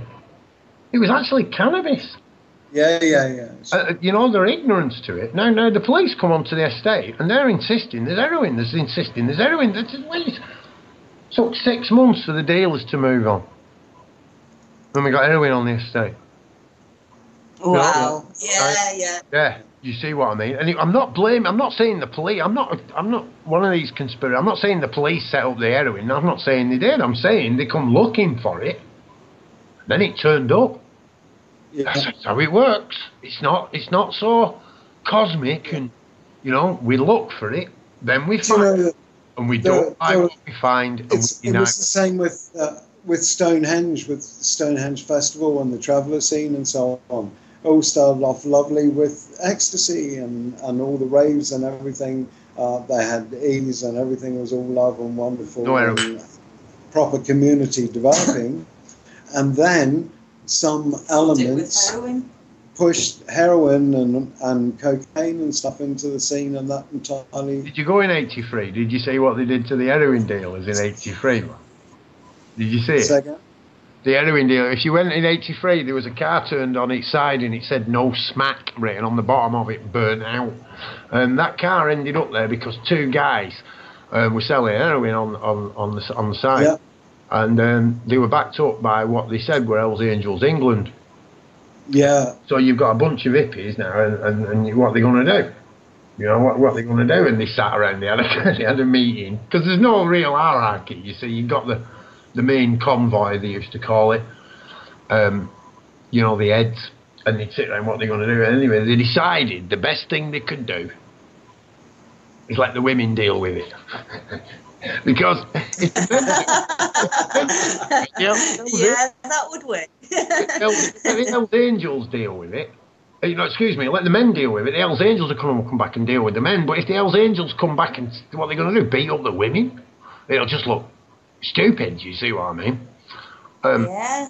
So I like that thinking. Actually, they went to these lads and they said to them, "You've got, I don't know what it was, 6 hours or something, 5 hours to get off the site, and I'm going to take you off." And they were like, "We are back to blah, blah, blah, blah, blah." And then they didn't do it. So they went there to where they were camped. They took everything they got, they put it inside the car, they stripped them naked, and women carrying rocks literally ready to stone them. They didn't, but they were ready to stone them. These two lads by this time are terrified. You can imagine. We're talking a lot of women, and they actually ran. They actually ran to the police incident room that was there at the gate. Down the hill and set fire to it. Don't come back. So that's the statement that women actually have when they're actually given the opportunity, or not given the opportunity, really. That's not right. When women have took... describing women as the weaker sex and all that. It's not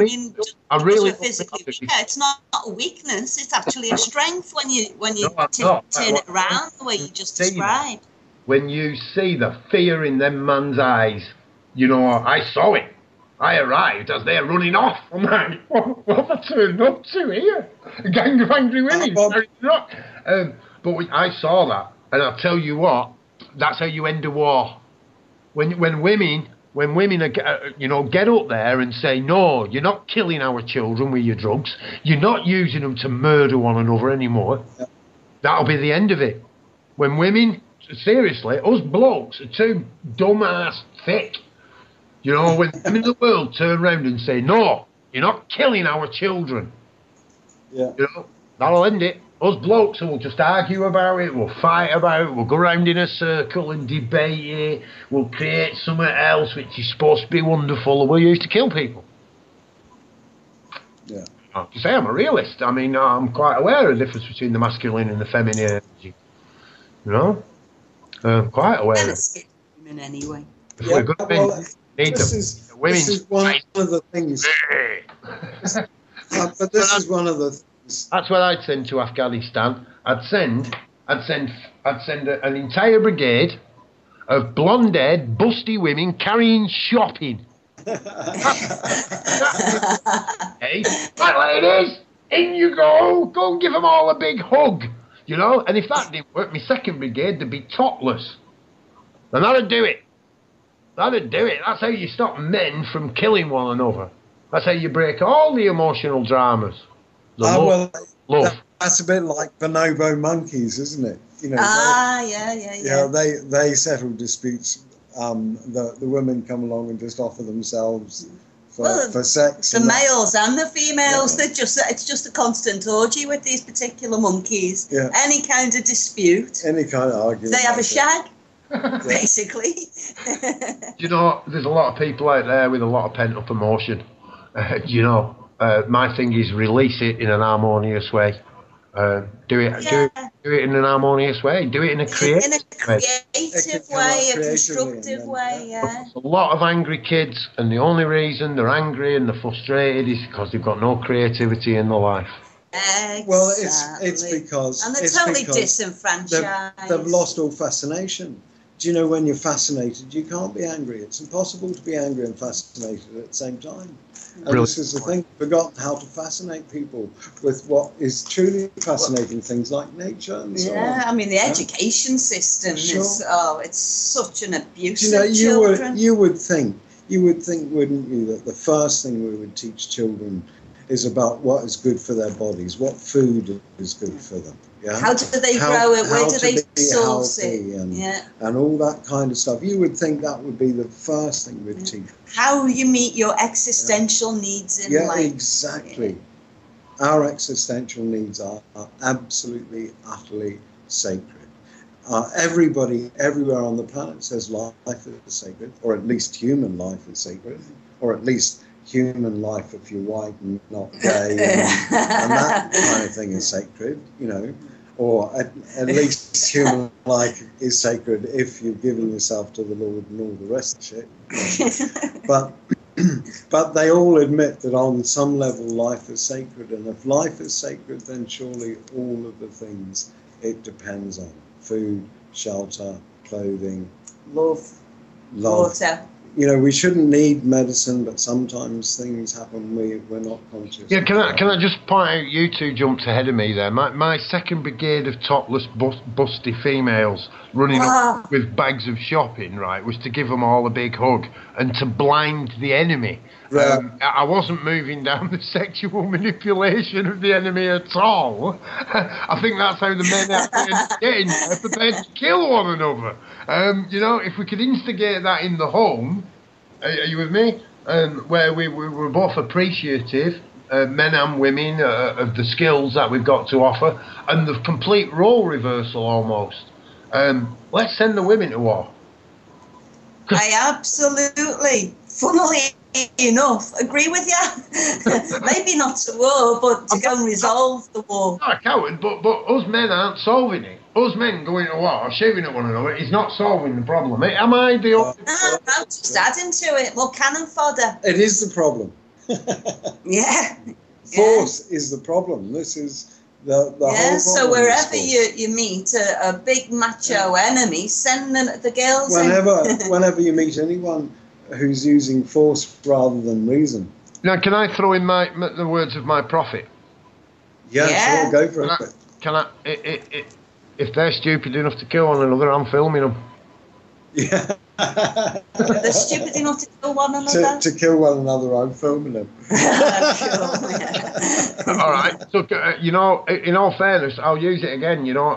Was that Bill Hicks, by the way? That was, I was going to give you a bit more and give it away completely. If you want to learn to fly on LSD, where you start on the ground, okay, people who actually climb to the tops of buildings and try and fly when they've took LSD, right, are not under the influence of LSD. They're under the influence of stupidity, okay? They're giving that's what it is. This is nothing to do with it, you see. It really isn't. So the words of the prophet, you know, why are we trying to convince the stupid and these genetically stupid people here of something over and over again? You know, you're right, ever since I've known about all this, right back since the 1980s, early 80s, and it was a bit of a biggie for me, but, you know, I'm not an intelligent guy.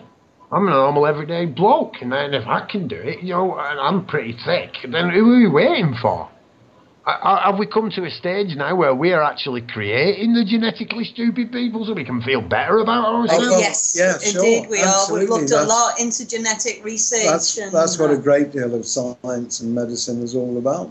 Dumbing it down, keeping us stupid, you know? Yeah, absolutely. I mean, they are interfering with our genetic makeup. If people don't know about stuff like MSG and aspartame and all that sort of stuff by now, and vaccines, for Christ's sake, you know, if anyone's letting themselves have vaccines, you know, and even, you know, stuff like ibuprofen, if you take that more than a couple of times, you know, people really don't pay attention to what's going into their bodies and what's in the sky, and, you know.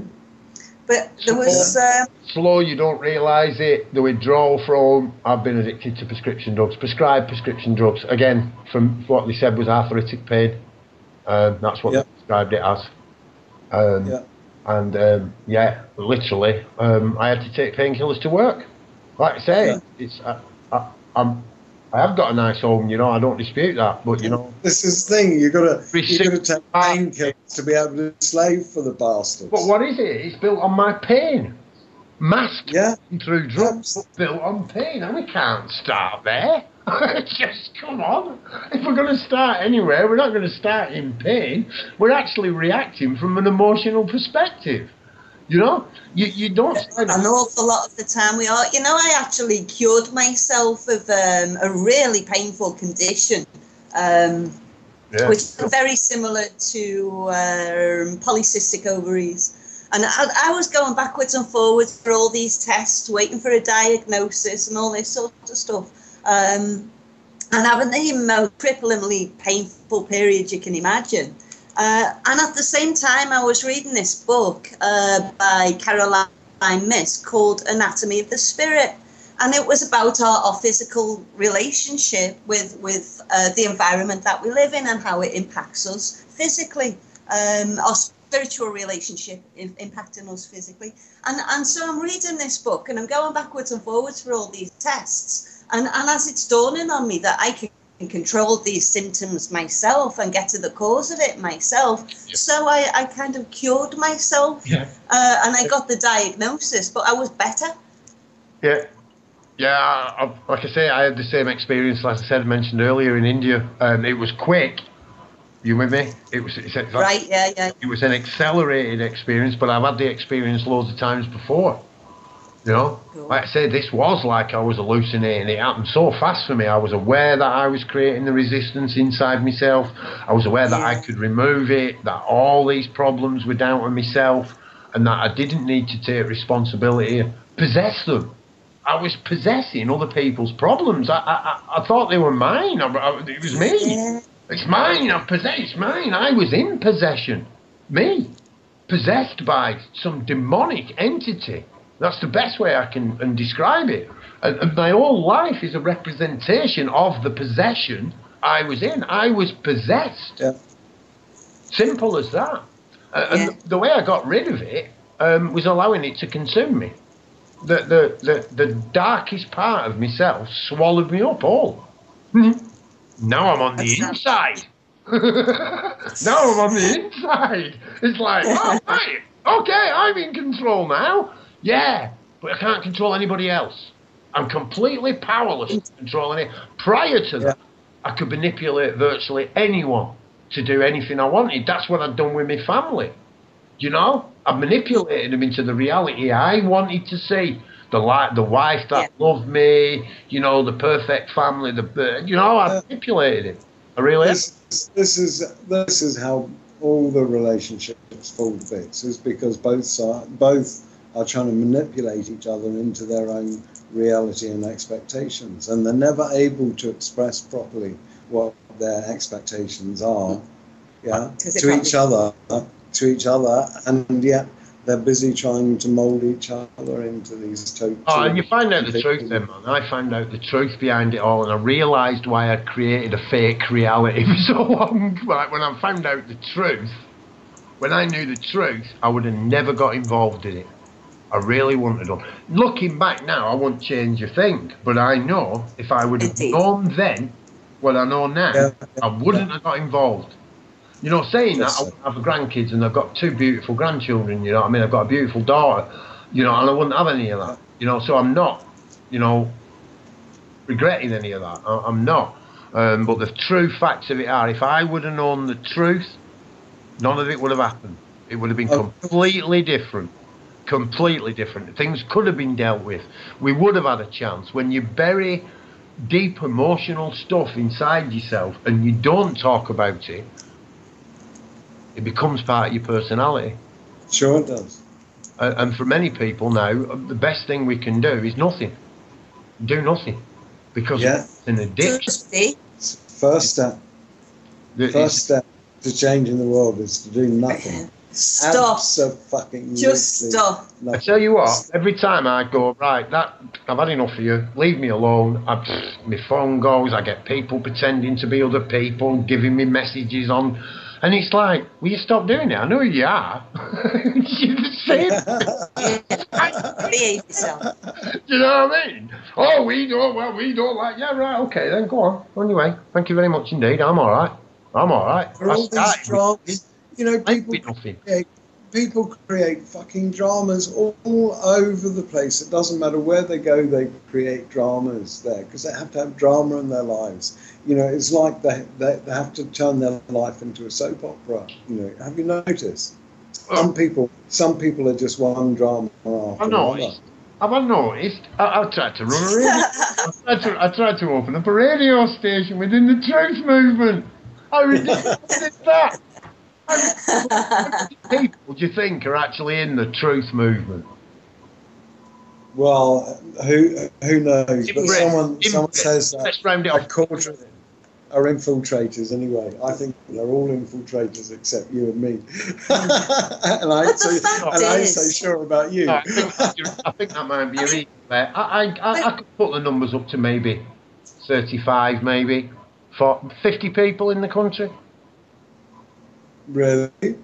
Oh, I won't put him. Well, I don't know. I don't know one way or another who's an infiltrator and who's not an infiltrator. I've got ideas about certain people. But the fact is, it doesn't matter. It does not matter at all, because we need to reach those people as well.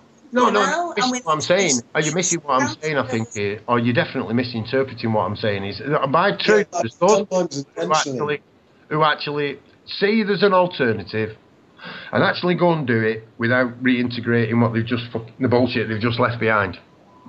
How many, of these groups? Yeah, they're all trying to reproduce what they've got at the moment somewhere else. This is one of the other things that we found going into a community is that they were just, they were trying to throw out all the rules that they've been with, but immediately they had to put in a whole lot of new set of rules. It reminds me of college. It reminds me of college. The student era. I mean, it really does. That's what it reminds me of the students all really kind of not wanting to do a lot, sit around, go to the pub at the afternoon and the weekends, and go home, get fed off mum and dad. And it's like they're playing with it. Well, I guess an awful lot of people are, yeah. I mean, there's an awful lot of keyboard warriors out there that don't do anything in real life, but, I think there's enough of us that are doing what we need to be doing. The thing is that a lot of this stuff touches their lives anyway, because television licenses and council tax and mortgages and all the rest of this touches all their lives, and so they're looking for some solution to this, and hopefully in the process they run into the real freedom, the real truth, the real waking up, and the people who are not just keyboard warriors, but who are out there living it. So I'll just put the other bit where I was going with that. How many people do you think? Sorry, we just keep interrupting. It's all right. It's all right. It's all part. You're not interrupting. This is what it's a conversation. There is no interruption. I reckon we need one. Need law. I think we need one individual. I think we need one. The fact that I reckon we could have up to 35 people who have the capabilities of actually really manifesting change here. I think we only need one. I don't think we need to have thousands or 10 or 20. I think we need tons and tons of it. You think we need the mass? I don't. I think we need to work as a group to achieve the aims. Sure. But we only need one to actually be able to embrace change, and irrefutably we will all eventually change. Yeah, only one person needs to find freedom, and then everyone has that opportunity. But I suspect they already have, and they're trying to convince us that we need to join in. Well, that's. Wait a minute, we want to set everybody else free. You already are. Oh, no. Okay, we'll all imprison ourselves for a bit longer. So, it could be just the old scenario. We are really doing unto ourselves that we perceive we have done unto others. I don't know. I do know we've got enough land to get, probably... Cracking up or uncracking. I don't think I am, somehow. No, I don't think so. The server seems to be just keeping me nice and... here. Hi Dawn, welcome back. I do know one thing for certain is we have at the moment got, like I say, our local council on the back foot with enough room to probably build 100 earthships, and all have a good piece of land around each one of them. I mean, and if they want to use it for building on, then hey, well, it's all right, isn't it? As long as we build it. It has to be we, not a them. There should be no them. It's ours, and we can build that. And if people want to invest... Don't worry about it. Do you want to try again? You're a bit broken then. No? Right. We have... It's still flashing. You are there, yeah, we have lost them. Go on, Dawn, was that you trying to get in there? Yeah, so what have we been talking about? What have I missed? What's this current topic of conversation? Is it anything, or are we just picking something random? My mind is a whirl of transient thoughts at the moment. We've been all over the place. Wow, how philosophical of you. It really is. It's a jingle I used to use. You were actually going well. I went off. I'm kind of been going back and forth. The world's biggest Skype call. Well, actually, there was hundreds of people in it, and now there's like only like 4 folk or something. But they're trying to make it add people so that it doesn't end. That's just something totally random and. Yeah, well, I'd like to do that. I'd like to do it. We're not organise it, but let's organise it. If you see well, maybe when you go off of this, really like a flash dance. It's like a flash dance, isn't it? But a live on-air flash call. Let's see if we can break. Let's see if we can break Skype. That would be fun, wouldn't it? Yeah. Let's break Skype for fun. Talking over each other like we're doing now, and then we'll have somebody being like in the background playing guitar or whatever, just randomly. Everybody trying to get attention some weird way. Yeah, well, I can imagine it might be a little bit of bedlam, but really good fun. Especially if... Get your voice heard. You will hear me. Well, no, I can just take control of the server and talk over everyone. That's power. The power dog. Overpower. Don't tell them, though. Don't tell them. We can actually put a commentary over the top of... But shh. You will hear me if it's the last thing you do. So yeah, for the people listening, what we're actually talking about is, and I was brought into this just before the show started, and we mentioned that right at the beginning of the show, was some people were just starting to invite, well, all the friends into a Skype call, and then getting other people to invite them into the Skype call. So yeah, it was suggested in the moments that I was actually in that call that yes, that would be a great idea.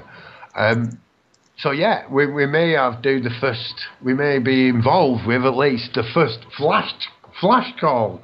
This is like a flash dance or a mob. Did they call them? There's something mob. The problem is you can't get more than 25 people in on a Skype call at any given time. But that's a good start. 25's good. Oh, I was hoping to break it. Well, Bosco started it and he added like hundreds of folk. People from all over the world. I don't know if so far. Well, currently there's an Irish guy in there, and then there is like a Slovakian guy. There was a Romanian guy, which is Bosco, and I'm Scottish, and umpteen other nationalities. Yeah, well, we've had an American, Canadian. Where's Vosto from? It's the blue. Oh yeah, he's Romanian. There was an American as well, and a couple of Americans actually. Yeah, they've gone now, I think. Well, I haven't updated for a while actually, but we've got Australian, Canadian. International. They're all in that. You know, like you said, you mentioned about you never know where it's going to get. That's the fun of it. Well, it's not. It's totally spontaneous. And that is the fun bit, because we might not have many viewers, but we've definitely got a worldwide audience right now. Absolutely, we can just rabbit on about any old junk and people will still listen. Right around the world. Canada, right at the moment, we've got Europe, England, Canada and Australia. We are actually now going all the way around the world. People are connected. Might not be, like I say, they might not be thousands of people, but does it matter? Not really. It's the quality, not the quantity. Exactly. In some ways. So that's what I was getting. You want the quality. How many? To grow from quality. If we grow slowly, and at least if we go slowly from people that of quality that are listening and actually for the right reason, because they want to, I don't know if they want to enlighten themselves with their with their current conversation, maybe not. But no, they might not. They might not. But in general, we do talk about things. We will. I'm just news here, obviously, but I do intend to talk about like truth issues and whatnot, and about some of the stuff that I've been researching. So I think that it will be quite an enlightening radio show. Obviously, we all do talk about things we can all learn from. So, yeah, I do think it's got that side as well, but it's also got the fun side where we can have a good banter and yeah. I think what? But my question, you see, I put just before you joined us, was how many truthers, real truthers, these are the ones who are prepared to actually to take the alternatives and integrate them, you know, bring forth change. How many do you think there is, really? In Britain? Many truthers? In Britain. Yeah. I don't mean the ones who were all the keyboard jockeys who were just sat there behind it, you know, passing on all the other stuff. I think that's really an impossible question to answer. I don't think that's possible to answer. I mean, I went for 35, mate, in England, Ireland, Scotland and Wales. There was actually 35 people. I'm sure I know 35 personally. Well, I tell you what, I need to get out more, mate, don't I? When you're talking about truthers, what exactly are you defining as a truther as such? Are you talking about somebody that's on the radio or somebody that's out actively trying to spread the truth, or what are you defining as a truther? People who actually create it. They actually make the new thing. They go and do the thing, you know. It's the truth. They live it. Yeah, ones who are living it. You know, like like we were touching earlier on natural law, the people that live it. You know, I reckon you only need one to keep it alive, to keep it vibrant. You only need one. I suppose I could spread that out and say, well, you only need one person on Earth, really. I mean, and I'm sure there's a damn sight lot more than one. You know, that's what I'm getting at. And we don't. Maybe we don't need all these hundreds of thousands. And I was using the words of the prophet Bill Hicks, you see. Why are we bothering about all the stupid people? Why are we bothering about all the genetic stupid people? You know, why do we get positive drug stories on the telly? You know, why do we always find out about genetically stupid people who are murdering one another, and then the even more stupid people who think it's all right, so they film it? I mean, do we really need to save them all? I'm only playing devil's advocate, of course. I don't think it's up to us to save them all. Some people are... Paul, I thought you discovered that you have no power over another. But there is people that are kind of at that in-between stage where they're kind of... The seeds are planted and they're considering things, but they're not quite ready. But, you know, it'll take something to trigger that. Really will come to that point. But there is people who've got potential to fully... It's kind of like head in the sand syndrome. Oh, well, so it's like they know something's wrong, but it's like they're not ready to face it. Yeah, well, I'm saying both. It's not that they're stupid; they're just like in a state of cognitive dissonance. Yeah, I think I have to agree. I was trying to get out. You know, I was playing devil's advocate a bit, and also trying to talk myself into an early retirement. I was actually kind of hoping that we could just do it with a few of us. You know. I just kind of lie down and create this perfect... I think nature takes care of an awful lot of our problems with the genetically stupid, inverted commas. There are a few people who'd like to be messiahs in the truth movement, for sure. Can I sign up for being genetically stupid? But usually that's just before they crash completely. What was that statement, Robo? We've heard very little from you. What was that? I was saying, can I sign up for being genetically stupid? I want to be part of that. Depends how much fluoride you take. Mate, Jim, you can be the new leader of the genetically stupid people. You can be like the Pied Piper. I've got one of them voices coming into my head again. It was like divine will, divine being, and them and us and stuff. This divine being, which we truly are, would really truly see this. It would only see a reflection of itself. But it just keeps coming in my head over and over and over again. It's not quite right, but... And the word namasty. I can get where you're on at, man. I really do get where you're at. Like I say, I'm playing devil's advocate a little bit there. Definitely, you know. I don't want to save anyone, but I think everybody should have the opportunity to save themselves, and I don't think they've had it. And that is where the key lies, because cannot be saved, they have to save themselves. They have to realise they have to be responsible for their own awakening to a degree. You know, you can plant the seeds, but they have to actually, you know, do the work to learn what's going on. They have to. Yeah. All we can do is provide the information or point in the right direction or plant the seed, as you say. Yeah. And then it's up to the person, the individual, what they do. And Bob said earlier that he discovered that he didn't have power over anyone else, only over himself. And this is the thing. When we stop trying to seek power over others and just have power over ourselves. Do you know the word Swami in India? You meet these Swamis. Swami actually means a man who knows himself and is master of himself. He's not master of anyone else. He doesn't claim mastery of anything else except himself. I would only ever say I master myself. Why would I? Look, I'm not saying I couldn't control others. I could. You know, that's why I don't blame anyone. Yeah, I had to sacrifice that.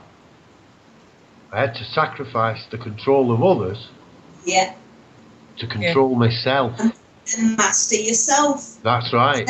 Desire to control others goes right out the window. Well, you're there controlling others, right? You don't know you're doing it. If you knew you're doing it, as I realised I was doing it, you change instantly. Yeah. Exactly. Instantly it happens, and your friends, your family think what's happened to you, you know, or you've gone crazy, you've gone nuts, or I mean, in my case, people were going, "Wow, what happened? You look really well."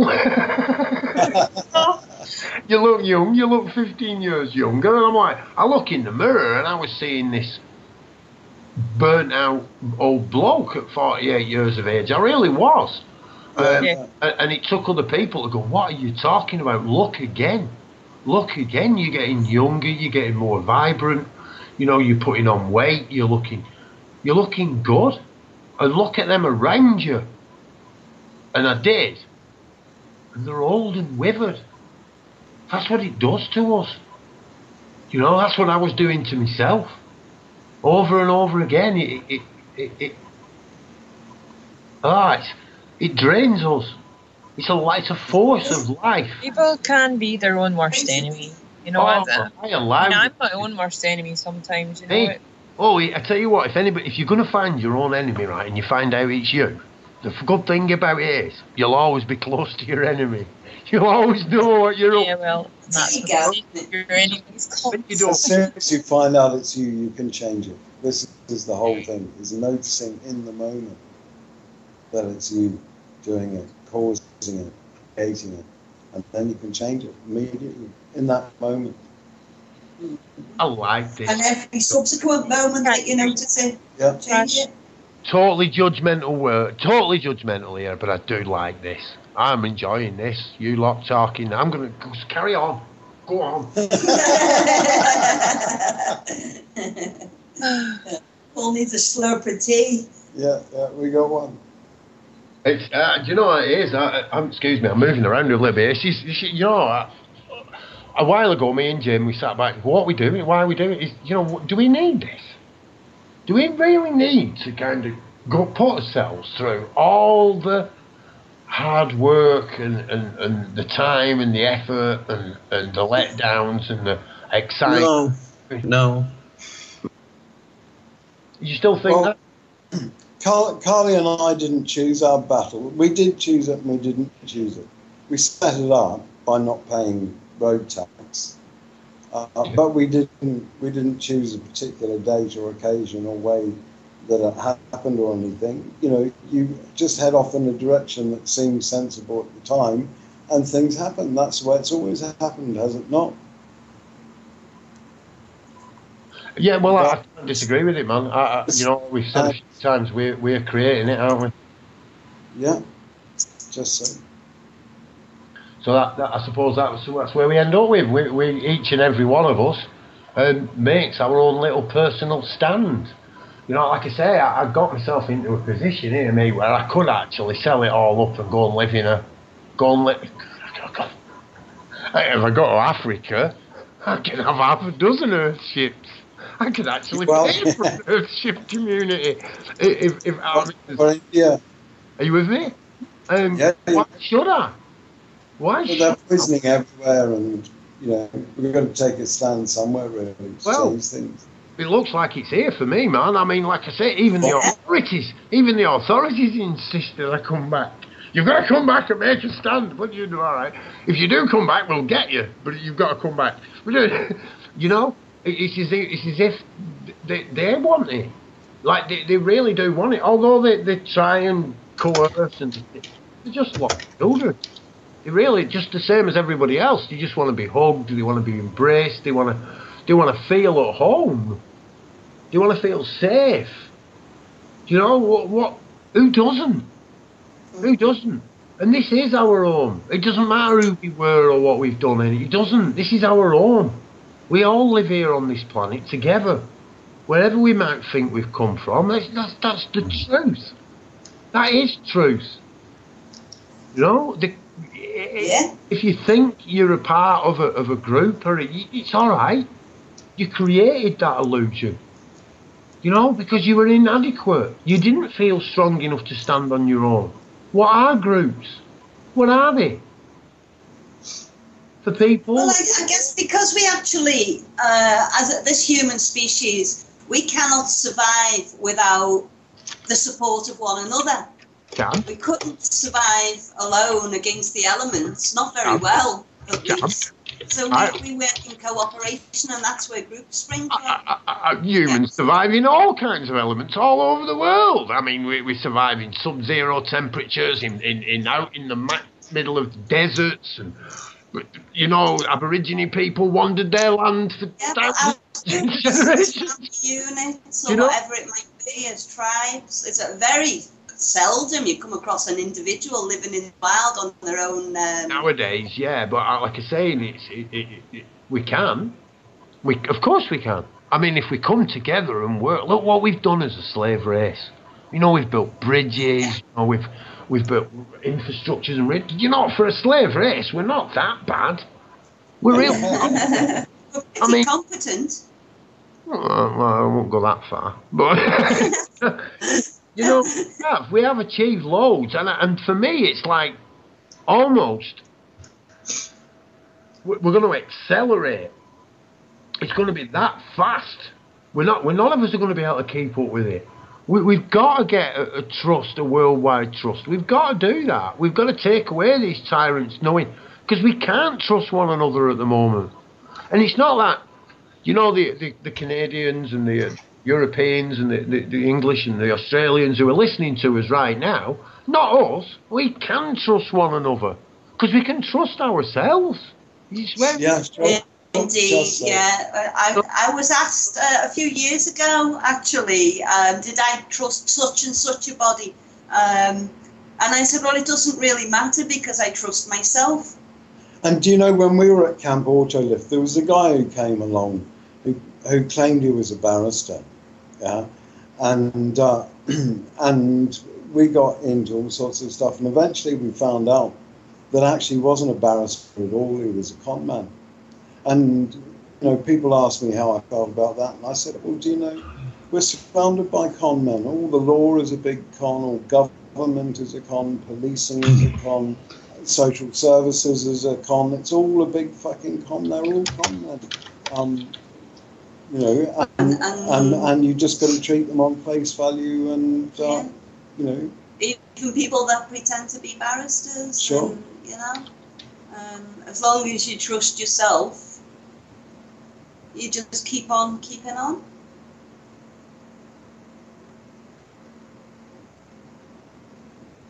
Oh God. Right. No, I think it's still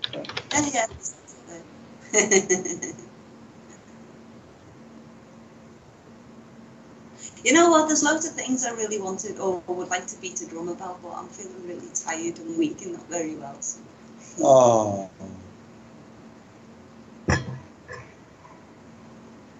So we've lost Dawn from the conversation for the moment.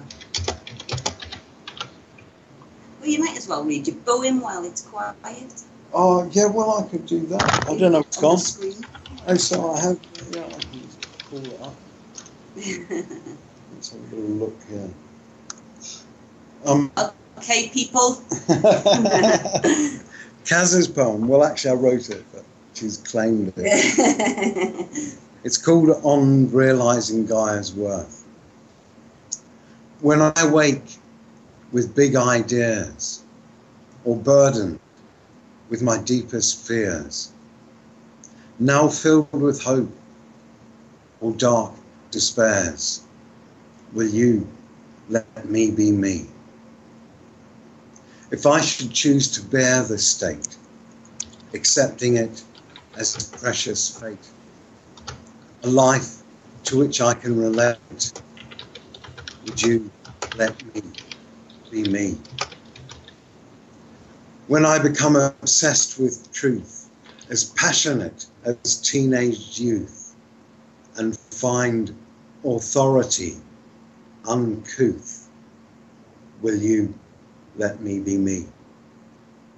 When I go off to save the earth, on realizing Gaia's worth, if I pronounce my nature peace and love and joy, and seek release, a way to set my spirit free, will you let me be me? And there you go. Round of applause, please. Could you repeat that? Because I was typing away and I want to listen. Don't No. make him listen to it now. He'll have to sit through. Right. Are you sitting comfortably? I can find another one. Oh, he's looking for another one now. Yeah, well, otherwise they'll sit there and they'll listen to the podcast and say, oh, it's again, oh, yeah. Or maybe it's a good thing. I don't know. It's all too confusing. But it's such a lovely poem, babe, and I think everybody deserves to hear it, now that they're not typing. Okay. Everybody listening. When I awake with big ideas, or burdened with my deepest fears, now filled with hope or dark despairs, will you let me be me? If I should choose to bear this state, accepting it as precious fate, a life to which I can relate, would you let me be me? When I become obsessed with truth, as passionate as teenage youth, and find authority uncouth, will you let me be me?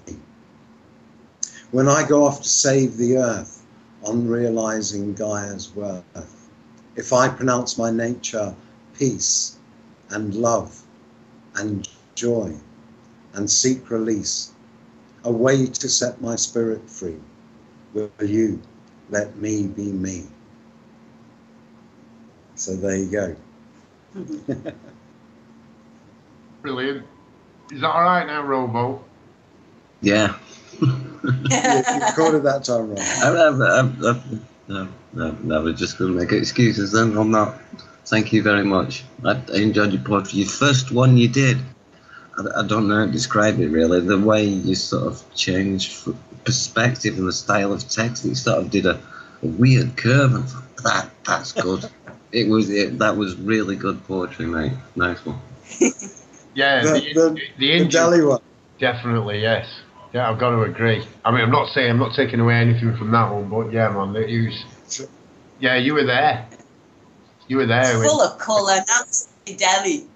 Yeah. Yeah, I'm not been to Delhi. We've got a wordsmith. I like wordsmiths. So I don't know if a cunning linguist, I think. I don't know if we've only got about 8 minutes left because we've got Blue Ned. He's on at 11. So cool. He starts at. Did I just say he starts at 11? There you go, I didn't I? And we've got Susan's just joined us. I was making a point. I don't know if she's actually there. An audio. Australia.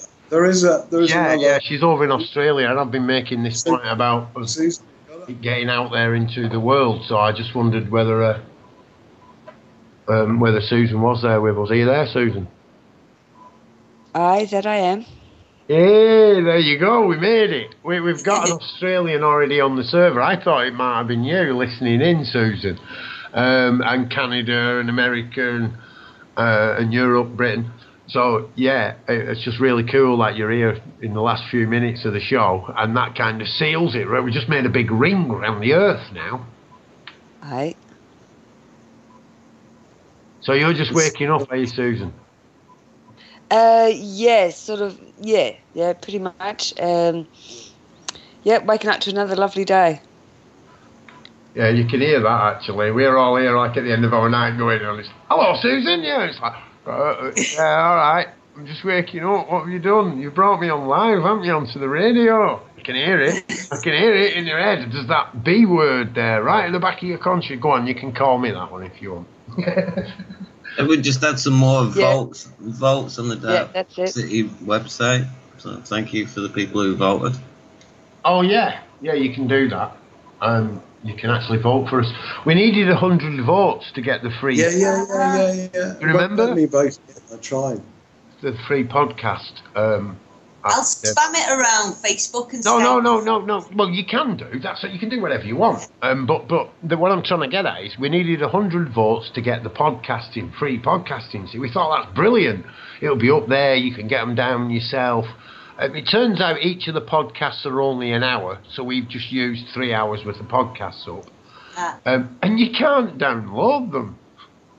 What? That's a bit rubbish. Hang on a minute. We've just won the prize you can't have. But again, Caster that we use, it's in a beta, so it will be there eventually. So yeah, the Vox. But anyway, it's a bit of fun. You can hit the heart, you get to hit a heart, you get to give Dark City a vote. We are currently in the ratings amateurs. We are still amateurs, and now I like being an amateur. And if people hit that button, well, I do. I love being an amateur. It comes from the French, to love. You see, amour. That's where it comes from, amateur, for the love of. So, I love to do it. Why would I want to be a pro? Why would I want to be a professional? Oh, get away with you. No, thank you very much. I will remain an amateur. And if people keep voting, then eventually we will lose our amateur status and we will have to do the long walk. We'll have to do the long walk. Like the judges that came before us. No, I won't go down. I won't go down and get too much into my comic strip universe inside my consciousness. But brilliant show. Do you want to throw anything in, folks? I'm just going to say thanks to all of you for joining us. You've got about 4 minutes. I'll give you another quick poem. Yeah. Excuse me, sir. I see there's an error. It says here you're fighting a war against terror. Major Smith said, and George Bush repeated, that one day you'll have this terror defeated. But I don't believe that it's terror you meant. I think you're fighting a war on dissent. You say that your aim's full spectrum dominance, global supremacy, USA prominence. You're killing for peace and imposing democracy, imprisoning freedom. That's blatant hypocrisy. It's blindingly clear as we huddle in fear. Whether we protest or whether we cower, we're crushed by the heel of American power. So don't protest. Just get out there and live it. Yeah, pocket full of seeds. Plant an artichoke. I reckon artichoke can be the new symbol, I think. They seem to be able to grow an artichoke anywhere. And it starts with heart. You can't go wrong with that. And really what's been happening is our hearts have been choked. That's yeah, so, I was a secret potato planting ninja, you see. I've been secretly planting potatoes all over the place. But I might move into the artichoke. I think the artichoke might be the new symbol of revelation. Is that like liberation? No, that's liberation. There you go. Yeah. So there'll always be something to eat, even if it does make you fart an awful lot. I actually tried them tonight. After it was Sarah, and we had a bit of fun with weeds growing, and that we were good at growing weeds, and we are good at it. And I actually, tonight, I looked down, I only had a few potatoes left. I had enough, but I thought, I need to get some more potatoes, I won't use them. Oh, look at that, I've got a load of artichokes. And I simply just peeled a couple of them, sliced them up, and I chipped them. Just threw them in with my normal potatoes.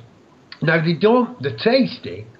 They are tasty, but they don't make a chip like, I'm a bit particular on me chips. I'm a northerner. They've got to be done right with the right potatoes, So they don't, but they were tasty, I'll tell you what. The kids would love them. Crispy on the outside, soft in the middle, Yeah. They're not like a crispy potato crisp, they're a bit soggy, but...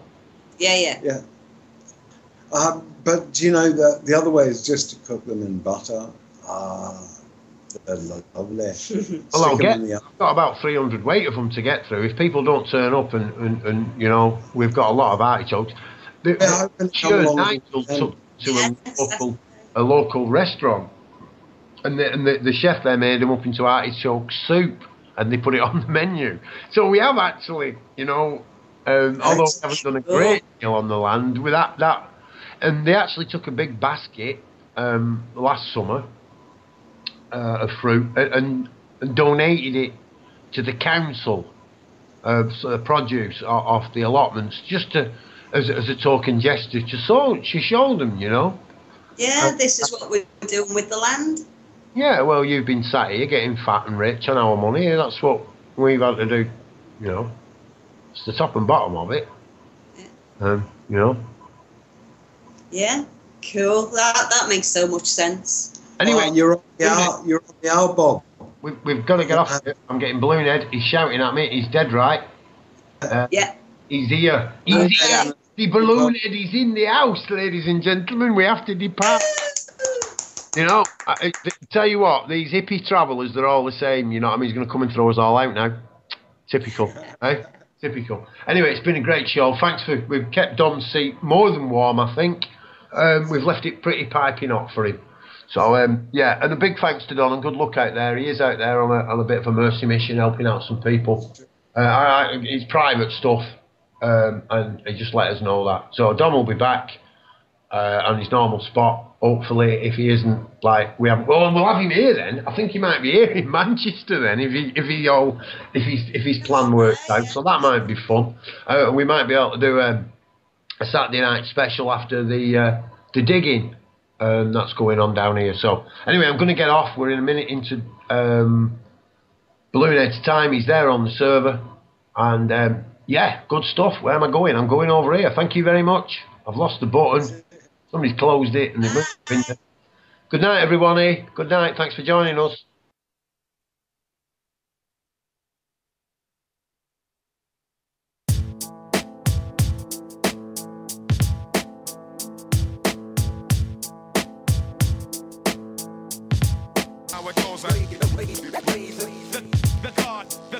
The God, here's how it goes.